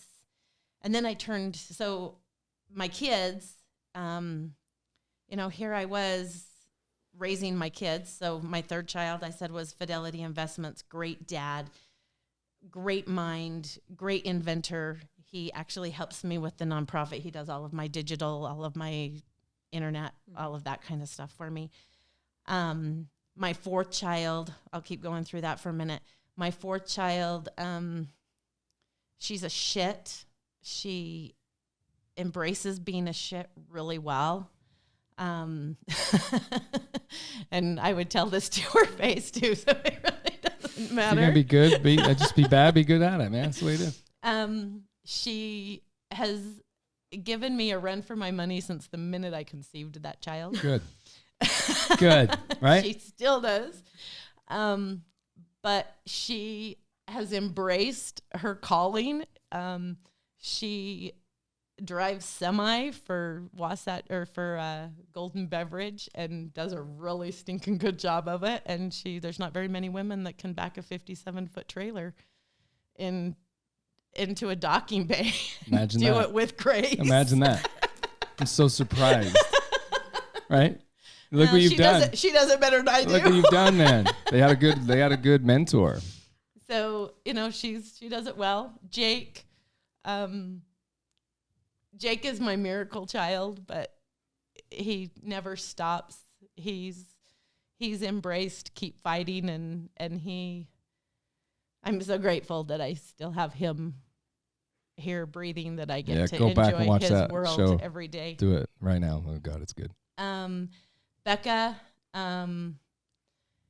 and by the way, Jake, he's in the military. He's a Army reservist. He works for the Army as a civilian. They took him? Like Yep, he's on the... Wow. That's dope. He works as a... Good for He's him. a civilian for out in Ogden, and then cool. he's an Army reservist. Good for him. And wants to talk about his story more and be a public speaker and help people. And he's going to school, and he's being the best Jake, and I love him, and I'm so grateful he's still here. Becca, and Jake, Becca's 22. She's a pre-med student, wants to be a pediatric surgeon. Dancer, she danced her way through high school and tried out for So You Think You Can Dance, and that was always her dream, to try out for So You Think You Can Dance. So in 2019, we took her to LA, and she got an audition on So You Think You Can Dance, and she was there for 18 hours, and she came back out and sat in the car when I picked her up in Hollywood, and she looked at me and she goes, I don't want to be a professional dancer anymore. Let's go home. And I said, why? And she's like, literally, Mom, 18 hours of stretch, warm up, cool down, repeat. Stretch, warm up, cool down, repeat. For 8 counts of 8. She actually only danced 3 counts of 8 and then went off the stage. And I said, so you did it? And she's like, yeah, I did it. I achieved my goal. My goal was to try out for So You Think You Can Dance, and I did it. And I was like, bonus, what are you going to do? And she goes, I think I'm better suited to be a doctor. And I went, yes. Jeez, there we go. So she's going to med school. So anyway, there's my 6 kids. They're all, I'm very proud of all of them. Wasn't a great mom, but they turned out great, and I'm proud of every Then one you of were them. a great mom if they turned out great. Well, Is that safe to say? I'm not going to pat myself on the back, but I gave it everything I had. I got it. Everything I had. I was going to say something else too here really quick. Did your one son, the one that was adopted, that he asked you one day, did he ever, obviously he brought that up a couple more times, right? How did that go? Did he end up finding his dad, or? Still does. I mean, I've shown him pictures of his dad. Okay. He was, he had just had his first daughter, and he wanted to see him, and I showed him pictures. I know where his dad is. I know where his family is. I've always kept track of where they are. He never wanted to meet him. He didn't care to meet him. His biological dad's mother worked at Walmart in Clinton. And he went through a checkout line, and she, he walked out of the store and took his receipt and threw it in the garbage as he walked out the door, and the buzzer went off. So they brought him back in, and he's like, I don't have the receipt. I just literally threw it away. And he's like, just as I walked out the door, and they're like, dig. And this is how headstrong he is, and he's awesome for it. And he's a shit for it too. But he's like, you want the receipt? You dig Touché. through the effing garbage. Well said. I literally was right here. Look at the cameras. I'm not going through the garbage. If you want the receipt, you look. And that was his actually his grandmother. That Well said. Oh, it was? Oh, shit. That was asking for the receipt? Uh-huh. Did he know that? Did she know that? Yeah, he Did knew they it. know that? He knew it. She didn't. Really? Oh my God. I wonder if she you would have been want- different. That's fucking weird. I hope I she sees don't this. know. That's weird. I have no idea. But that's funny. that was kind of funny. Did they get the receipt? Did they handle it? Is he in jail? They let him walk out. I ain't getting that goddamn garbage. It was only like a $30 something. He's like, the receipt is right there if you really want to get into it. I Hell mean, with not him. that $30, but he didn't want, and it was literally as he was walking out the door. So yeah, they're just all pretty headstrong like that, but they're good kids. As They're if all they would good be kids. anything else. And I'm pretty headstrong. I'm kind of a control freak. Not kind of, I really It makes so much sense. So it's okay. It's real. I'm learning to relinquish control. So another part of the nonprofit, this is what I was going to say. My purpose And I said at the beginning, my purpose was always my kids. My purpose was always being a mom. I became a mom at 17. I share that in my bio on the website. All I ever knew was being a mom. That was my purpose. That's what got me up every morning. That's what made me do everything I needed to do every single day. And now my kids are gone. They're gone. And I went, wow, now what do I do now? Mm-hmm. You know, because my baby graduated from high school and I got divorced and Jake had his accident all in the same year. And I went, oh, now what do I do? You know, I lost my sense of being, my sense of who I was, my sense of identity. That's a hard thing to do at 50. And I think a lot of moms do that anyway how old are your kids? 26 to 17. So I think every mom in a way goes through this when you become an empty nester. Mm-hmm.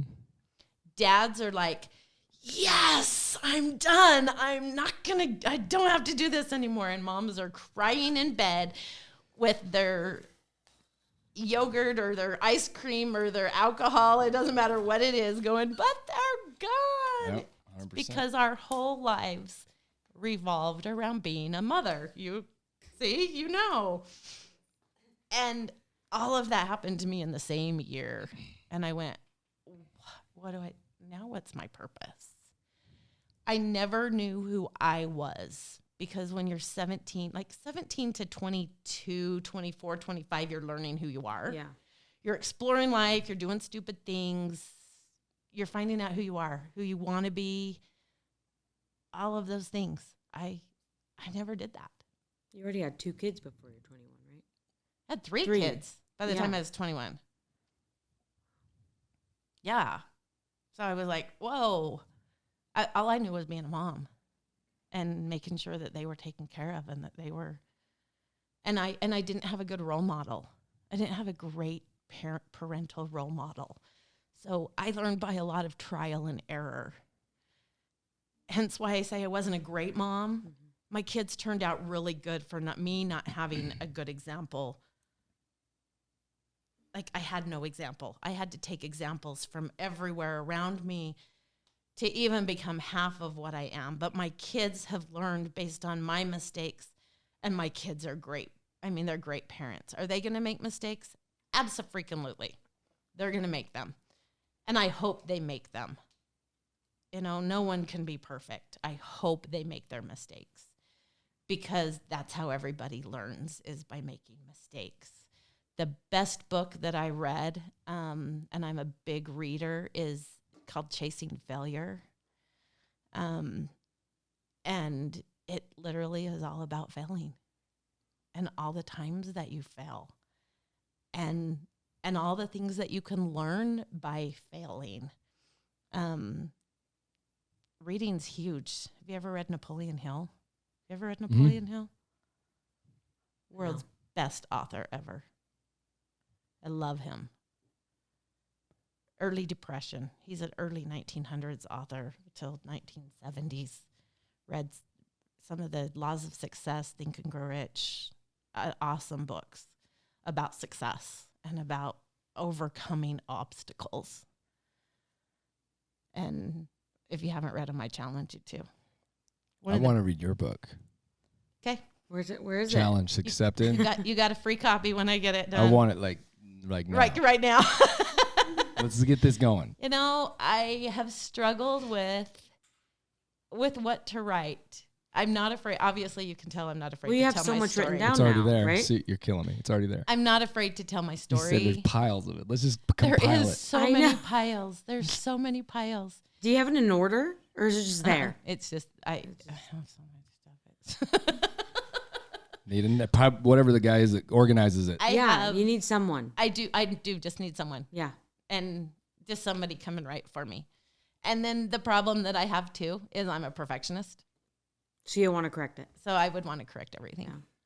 And I have, my therapist is also an author, so he's helping me try to get some of it written. And that's what the blogs are for. Believe it or not, the blogs really have a reason, and that is precursor to my books. They're well written, There man. you go. So thank you very much. Yeah, hell yeah. I love to write. I love to put my feelings on paper. I love to put words on paper. I write different than I talk. And I don't know how that is, but I do. But I will spit it out and chew it. I'm like a cow chewing its cud. Goddamn poetry right there. Jesus. That's fucking hood as hell. Never made people know what that means. No one's gonna relate to that shit. Give us one different one. No, I'm just kidding. You gotta be from West Point to know what that means. I know what that means, and I'm not from West Point. okay. You just have to know a cow. Yeah. Cow's my favorite animal. So There you She's a go. cowboy, bro. She's a horse riding fool right here. You She's are? a barrel racing. I'm cowboy. not very good at barrel racing. She's like, boy, give me that chew right there, boy. I grew up on a horse. So. Here's it go. Ooh, you do that really well. Was that you? Yes. You did that. Was that him or that was him? That was I think it was you? that fucking TV right there. It was the ghost of The Tomina. Fuck. That's a different podcast. That was really good. Thank you. That was That's really Wow. good. I still don't believe it was you. Left So do turn. you have any other questions? Now that I've talked and talked, like I said, I can talk. I can talk your ear off. I'm not afraid to talk. I love it. Does anybody have any questions? How long have we gone? How long did we go? I lose track of time. 2:16. Oh, fuck. See, we're rocking and rolling. What What questions do you guys got? 2 hours and 16 minutes? Do you got any questions, Hannah? Do you have more? Because you said the Lone Tree just started. Well, that was a was great just the intro. That was like the beginning. intro of me. Like, I was like, who are we interviewing? She's like, I'll send you the link. And that was like the first thing that popped up. And I was like, it was pretty deep. It was pretty deep. Just saying. There's a pretty cool one. Have you heard of Brene Brown? Mm-mm. Brene Brown, I started researching her and started listening to her when I went through my second divorce. She's a shame researcher. Pretty awesome. I put a thing on Facebook the other day that I really liked. Not because I wrote it, but I really liked what I had read about Teddy Roosevelt. So she wrote a book called Daring Greatly, great book. But she's a shame researcher. She has one of the #1 TED Talks Oh, I've seen this TED Talk. Okay, I've seen that one. Yep. about vulnerability. Yep. Yeah. I've seen this, dude. And I love Brene. Okay, I do know this girl. So Just from that, though. her Daring Greatly, I was listening to, she has a thing on Facebook the other day. And I really got into her because I've had to really learn how to be vulnerable. I've had to learn to dare great. I've read all of her books. She's amazing. But this one hit really close to home because everything that I'm doing, everything I've done, every mistake I've made, I try not to criticize others or place judgment on others because people are going to place judgment and criticize me. I've learned that my ex-husbands are no different. We all made mistakes. Whether it's abuse or no abuse, my story, your story, our story, it doesn't matter what it is. I can be a critic of you. We weren't good together. Just period, the end. We weren't good together. That I don't care what your marriage is like now or what anything else that you do because we just weren't good together. The best thing that we made together was my children that turned out amazing. And I don't care what kind of a life you have with them. It's between you and them. And I don't need to be that person. When my kids were young, he came to me one day and he's like, "Why do you turn my kids against me?" Because the kids wouldn't go talk to him. And it was like, what do you mean? Why do I turn them against you? We don't even talk about you. Dad never came up. We did not talk about him unless they came to me with some specific question or some specific thing. I never talked about it. For me to talk about what I'm talking about now is only comfortable to me because they're adults now. Mm-hmm. Now I can tell my story And I'm okay with it because they're now all adults and they can either look at this with a good eye or a bad eye, and they can come to me and ask questions and we can talk about it in an adult way now. And I've been really silent my whole life because I'm afraid of hurting people. But I'm afraid of hurting people at the risk of hurting myself.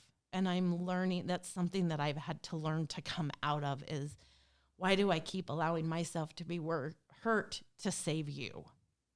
Does that make sense?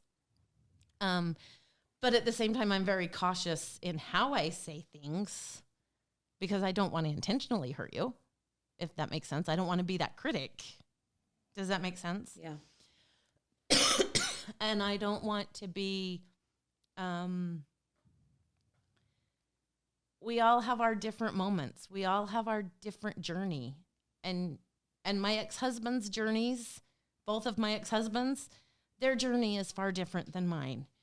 And my second husband, I really thought we were going to be on that journey together. Like I thought he was my soulmate. He was my forever. He was everything to me. And I was devastated when we got our divorce. And it took me 1.5 years to finally say, all right, enough's enough. And it's not that I don't love him, because still to this day, 3 years later, I love the man dearly, but he's on a path over there and I'm on a path over here, and they don't line up. So you go live your path. And to me, that's a big girl choice for me to say, I love you, but we're not on the same path. And that is something that Brené Brown taught me, is it's okay to not be on the same path. And I don't remember how she said it, but her Daring Greatly book, she was reading this and it just stuck out to me. And it says, it's not the critic who counts, not the man who points out how the strong man stumbles or where the doer of deeds could have done better. The credit belongs to the man who is actually in the arena, whose face is marred by dust and sweat and blood, who strives valiantly, who errs, who comes up short again and again, because there is no effort without error or shortcomings. But who knows the great enthusiasms, the great devotions, who spend himself in a worthy cause, who at the best knows in the end the triumph of high achievement, and who at the worst, if he fails, at least fails while daring greatly, so that his place shall never be with those cold and timid souls who knew neither victory or defeat. So dare greatly. Start swimming. Start swimming uphill. Even if you don't Uphill. know. Against the wind. You get thrown in that water and you will figure it out. Swim. So It's beautiful. I am that It is. person that I've stumbled, I've fallen, I've screwed up. I really have, so many times. Just don't give up and find out who you are, and that's what it's all about. But did you die? But did I die? Mm-mm. This is But did you die? yeah, my shirt. My bad. Oh, Nobody alive I was here? like, wait a minute. Sorry. My That bad. was weird. That's my favorite. But did you? Was die? that so just I was- right there? Well, I didn't see that. So when you said that, I was like, It's very obvious that she's not dead. It's just, it's so relevant. It is so. But did you die? It's so relevant. It's badass. My oldest son used to, or always says YOLO. You've heard YOLO? Mhm. What are you suggesting? I'm old or what? No, just Yeah. some Because you're people probably have right. and Because some- usually I don't some know those. So he used to always say to me, YOLO, Mom, YOLO, anytime we'd go on the razor or anything. YOLO. And I was like, I know, and I'm going to live I've always lived cautiously, because heaven forbid that I fall off a cliff or I yeah. do anything that might challenge me, because if I live cautiously, I'm going to stay alive. What I realized is I wasn't living.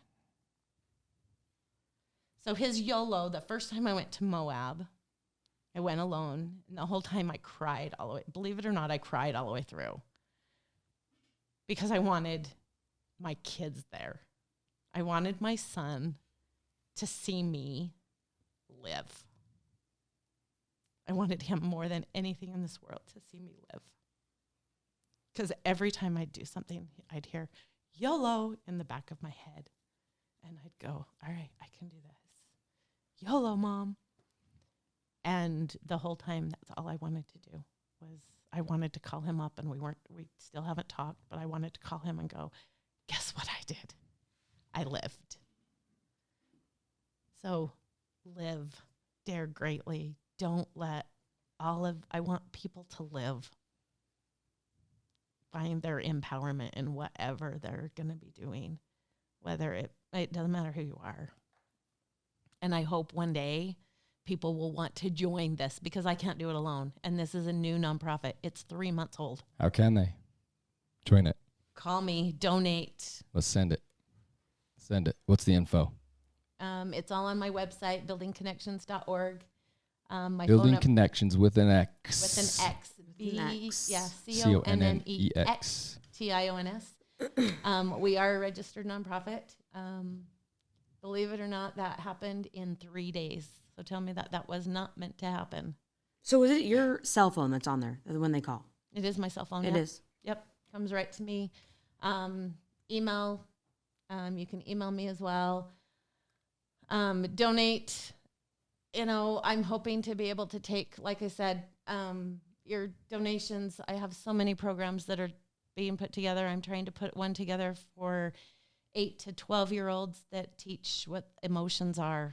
What are emotions? How do they work? How do you feel them? How do you communicate them with others? How do you talk to your friends about your emotions? How do you talk to your teachers or your parents?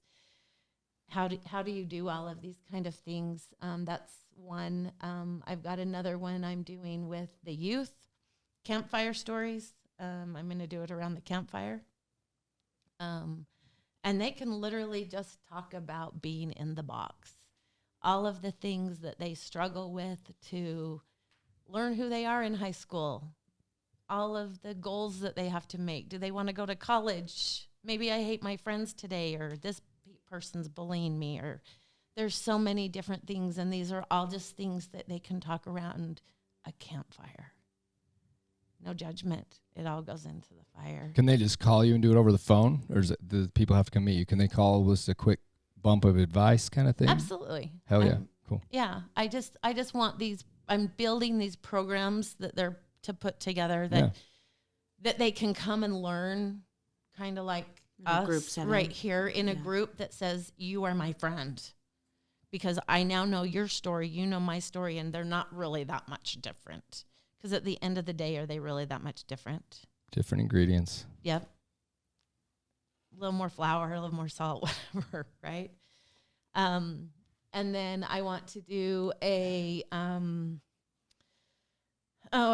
retreat, 3-4 day retreats up in the mountains, hiking, camping. They have to learn to cook. They learn all of these things on the trail, and I'll have therapists that come and crisis workers that come and talk, and we'll do all of that on the trail and on this.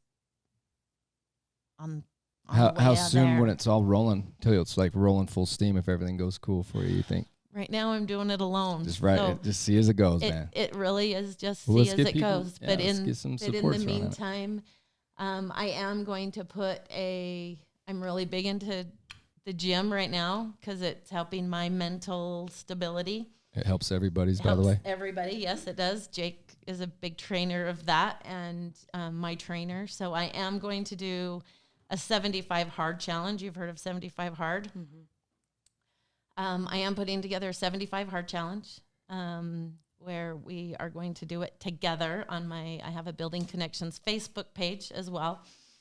But I'll put it on Building Connections Facebook page. Everyone can write their success stories in there. They can take pictures of themselves. We're going to do it as a community. We're going to do it together because it's easier to do hard things when you have someone beside you instead of doing them alone. And it's kind of my way of saying we can all do hard things as long as if we're doing them side by side. Mm-hmm. And we're building each other up. Yeah, come on, you can do it. I don't feel like going to the gym today, or I don't feel like eating good, because you don't get to cheat. There's no cheating here.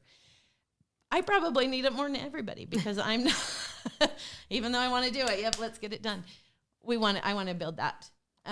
So part of that is I would love donations.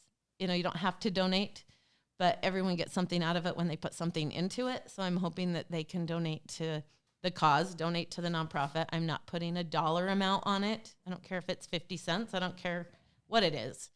Come donate, be a part of it. Once you donate, we can all do whatever. 75 days, and then we'll have a party after and do something after. So I'm doing that one. I want to put together a fundraiser with the side-by-side community. I'm trying to get that put together that we can all go for a ride for life, side-by-side trail ride, poker run, something like that we put together. Ride for life. It's beautiful. And Ride for life is real good shit right there. Like that one. Yeah, keep that there. All of my programs will be called for the love of this or for the love of that. One of my favorite things to say is, "Oh, for the love," whether it's good or bad or anything. It's for the love, and that's one of my biggest sayings. That and this too will pass, and what doesn't kill you makes you stronger, and we can just keep going on. And but did you die? And but did you die? I love it.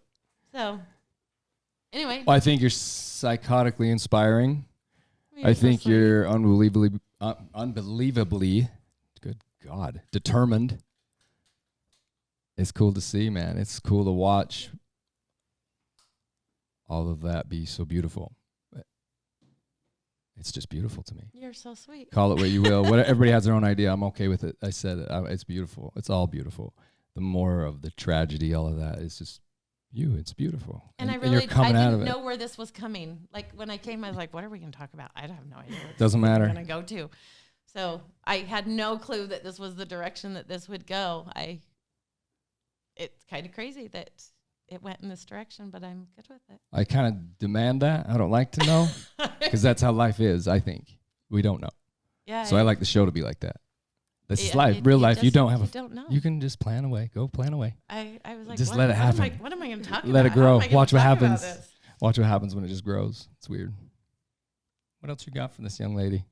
It was great listening to you for sure. Oh, thank Honestly, you. when I was reading your stuff, I was like, wow, I don't know what I'm going to talk to her about. She's super religious, and I know nothing about religion.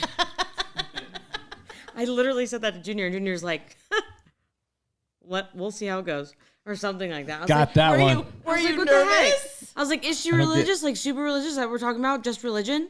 And he's like, what? Like, See, and he just like walked away. Here's I'm like, okay. here's a good thing. See if people can take from this. I don't do that ever. I don't preconceive it. Anything. It's just real. None of it ever. I don't even care. I don't even know. I don't know. It's You refreshing to just don't hear know. someone talk. I wanna so read the book. positive about life. I don't want to know what the book Just is. I in want to read general. it. For sure. It's So when you get here and I know your story, I read your book. I want you to read the book for all to see. And then it's authentic and it's real. I don't know anything of it. I love want it. to be authentic. I want to be real. That's what you're doing.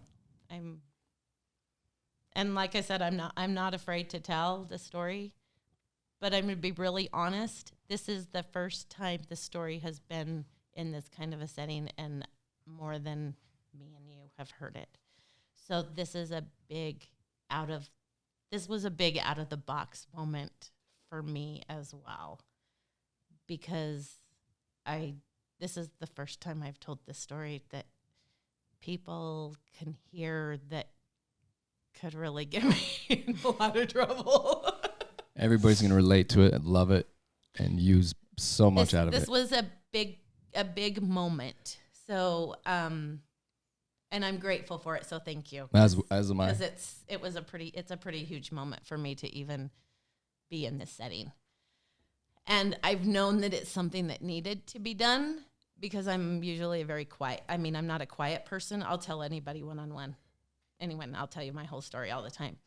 But to be in a bigger audience and tell my story, and you've only got this much of it, but you got some pretty big pieces of it. That's huge. And that's been something that has held me back from writing my book. Is as a child, I was always shushed. So, shh, don't tell your story. Don't tell your story. When I was 9, last story, and then I'm not going to tell any more stories. Okay. When I was 9 years old and my dad tried to kill my mom, I had no one to go to. Everyone shushed MJ. I was 9 years old. I wasn't even 9 yet. I was 6 months. It was January before I turned 9. And I needed somebody to talk to. My parents weren't talking to me. No one was explaining to me what was going on.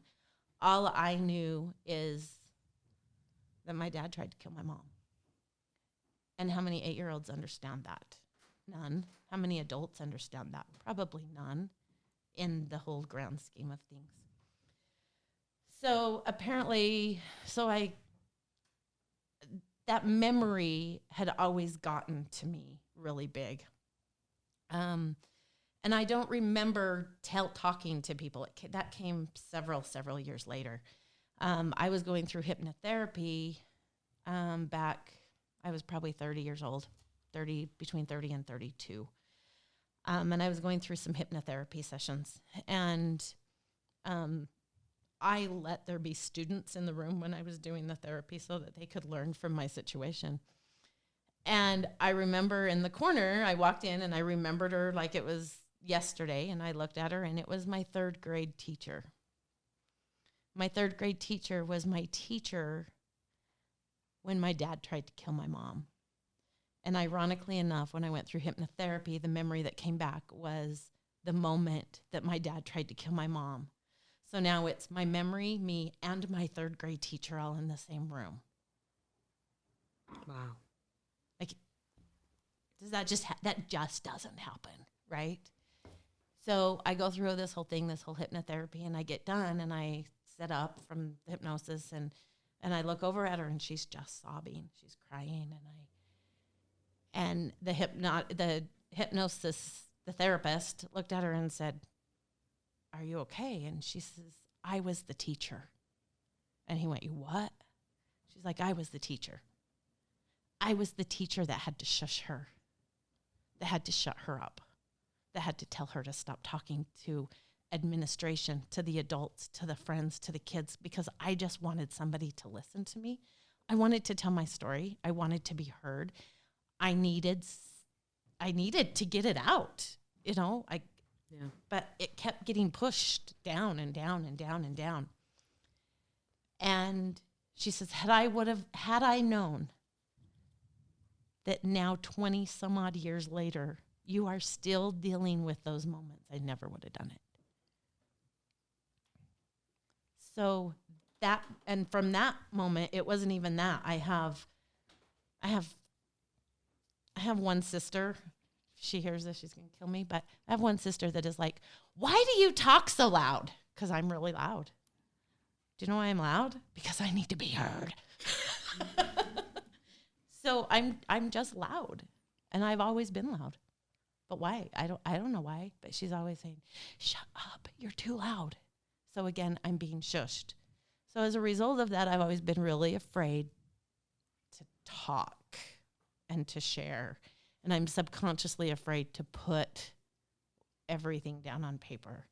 I was subconsciously afraid to be heard on a nonprofit and to get all of that out. So all of these are little steps toward a bigger thing. And now I'm here because this is the first time I've publicly in any forum said what the things that I've said. Well, I thank you from my bottom of my heart for that. For sure. That's cool as hell, man. I love that. Thank you. Everybody can grow so richly from these things. All this experience, everybody can pick from that so much. Everybody's gonna relate to every little pieces of it. Like, oh, it's me. Holy fuck, that's what we do. Oh my God, that's me. Listen more. Mm-hmm. Yeah, you've just given people so much value. That's what I You're see. so sweet. That's what I see. Well, thank you. It's cool. I think it's cool, man. All those tragedy stories, hers is even, God, all these people. They're beautiful. There's so much value there. They're so rich. There's so much stuff there. And there's not one individual person that doesn't go through tragedy. There's not a person that has ever walked this earth that has not gone through tragedy. Think about that. Mm-hmm. It's a good one. Now, what is tragedy? Oh, boy. different to everybody. There we go. Your only truth is your own experience. It's just the way it works. And so everyone should get a voice. The mission statement, everyone has a voice. Everyone is heard. Doesn't matter. So yes, you don't have to come to a program. Call me. I'm here. I'll help. It doesn't matter. It doesn't matter who you are. Please don't call me at 2:00 in the morning. But if there's a crisis and you need me at 2:00 in the morning, I'll probably answer the phone too.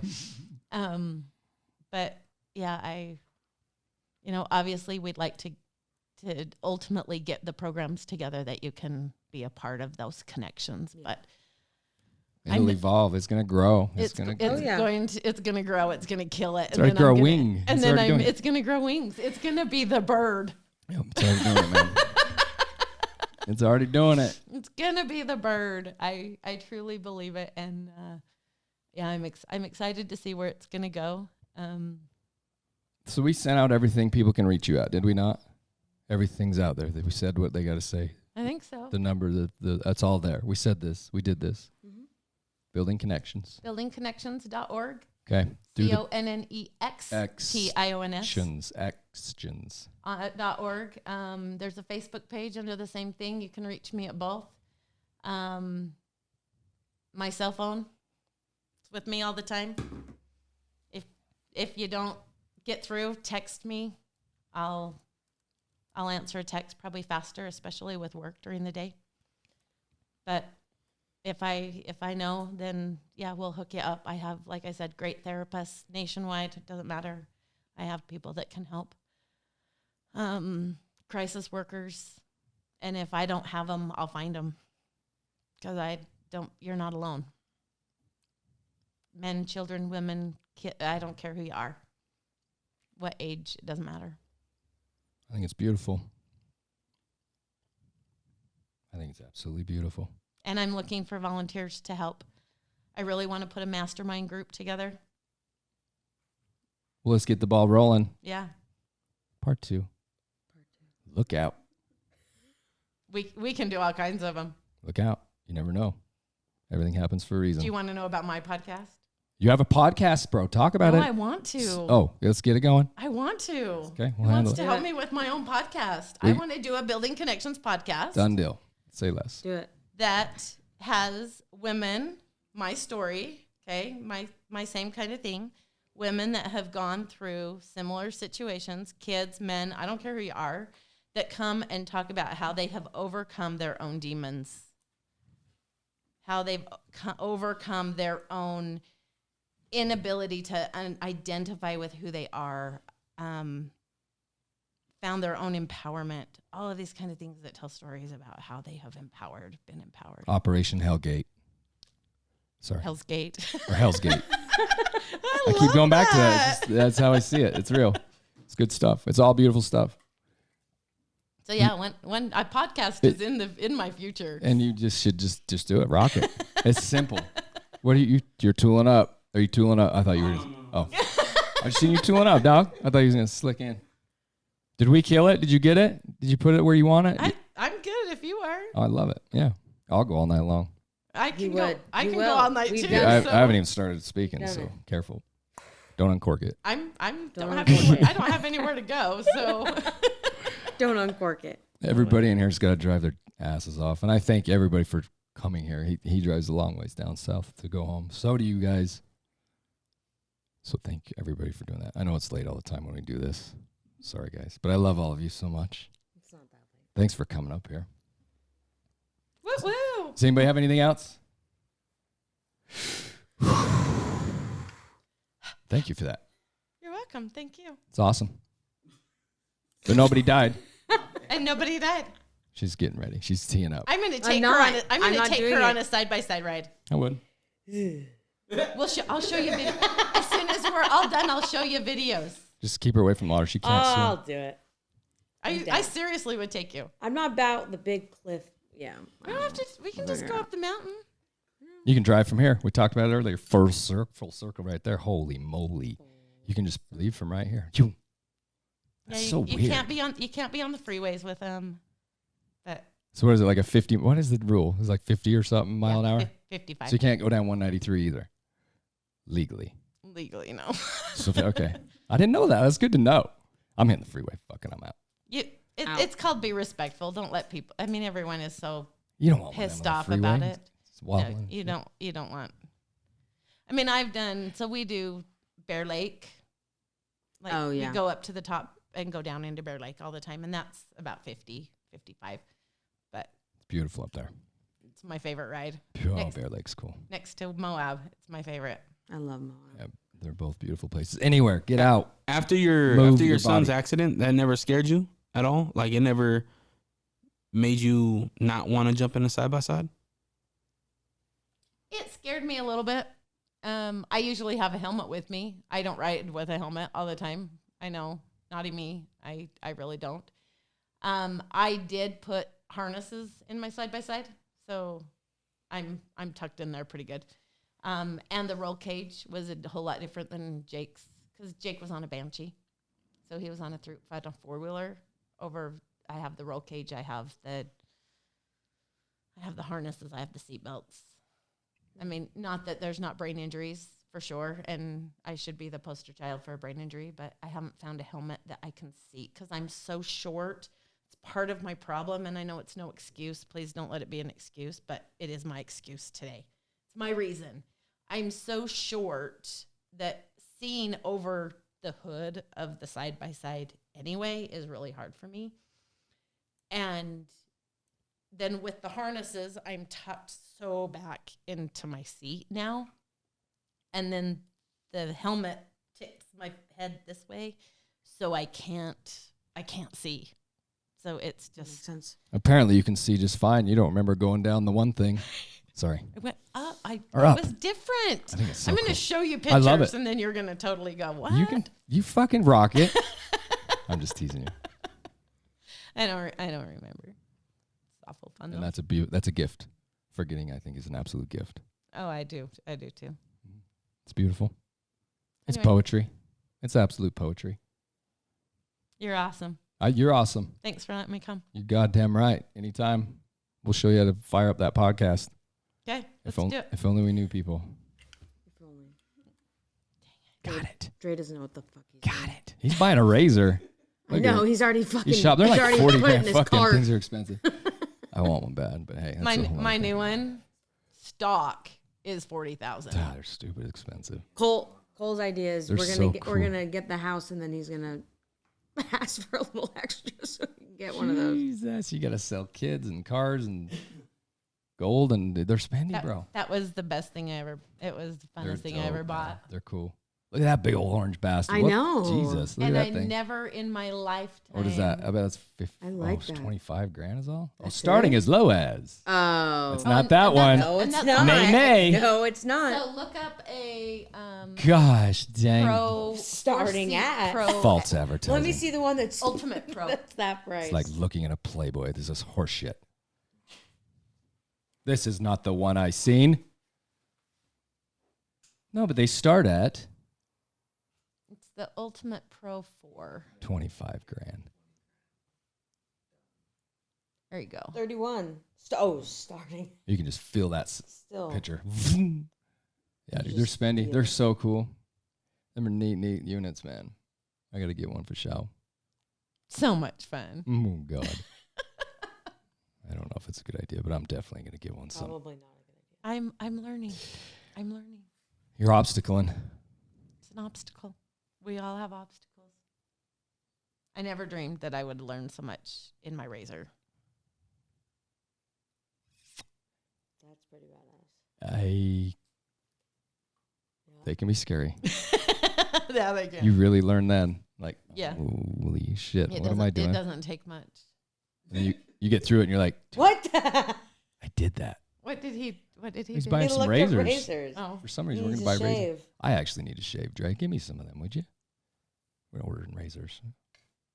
If I could pop up razors when we're looking for silly bastard razor algorithm stuff. and these are the two. Or is this a 4? Oh, that's a 4 too. They're like thousands and 99 turbo shit. They go 200 miles an hour. These things are terrifying. They're I want to see terrifying. the act. Where's the full price? What's that say? They used to be like a lawnmower. Now they're You can hit fucking 4-foot drops at 40 miles an hour and don't feel them. These things are crazy, man. Jeez. Yeah, those things are something else. So much fun. Hell yeah.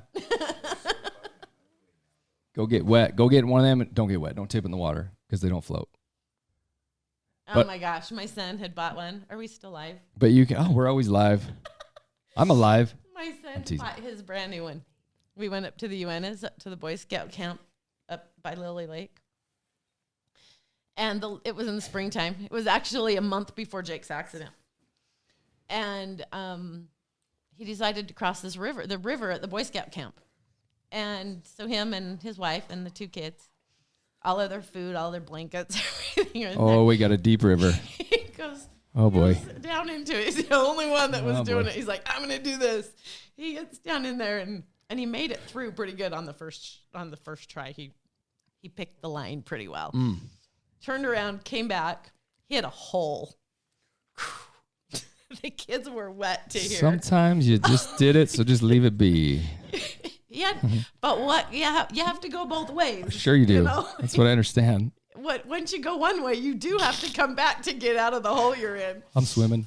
And all of his food, Oh, the God. blankets were soaking wet. The kids were soaking wet. All of the food, all of the snacks, Ruined. all of the things. No, they're floating down the river. God damn, get a boat. Put those little He life had- things I mean, it was brand new. Oh, God. He didn't even have, I don't think he had even 300 miles on the machine. Ended up having to get a new motor. Oh, yeah, those are stupid. Yeah. It's terrible. Yeah, don't do that. So, yeah, be careful of the water because, yeah, they don't float. It's fairly obvious, people, but if you don't know that, yes, those do not float. That A snowmobile will if you just stay in it. That was pretty awesome. Don't though. let out of a snowmobile; it'll float. The kids were like, ah. Unforeseen obstacles. Well, thank you for your time. You're welcome. Thanks for coming and sharing your story. Thank you Some for of it. letting me. I love it. I know there's so much more to it. Part 2. Do it. Part 2. Part 2. Let's do it. I'm a phone call away. Dose. Thanks. Obviously, it doesn't bother me. Thanks, Big Daddy Dre. You're right. It's the DRE. So, Tweety Bird. You got it. No. I don't think. Okay. I can't read it. We're all going to take a big deep breath in. Together. We're going to calm down. We're going to breathe, and receive. And we're going to say, ooh. Ooh, she beat you to it. God That's a good damn one. it. What is it? I'm happy and healthy in my own body. I like that one. You got a poet. And you shine till it rains some. No matter where you go, that's where you're going to be. And that's all that matters. The only thing that matters with your life is what you do with your life. And remember to stay present. What does that take, Hannah, to be present? We go. Do you remember, Hannah? I'm going to make this so fun every time. Stay present. Stay curious. Stay creative. Oh, but stay so confused. Like I am. Love you all. Mwah.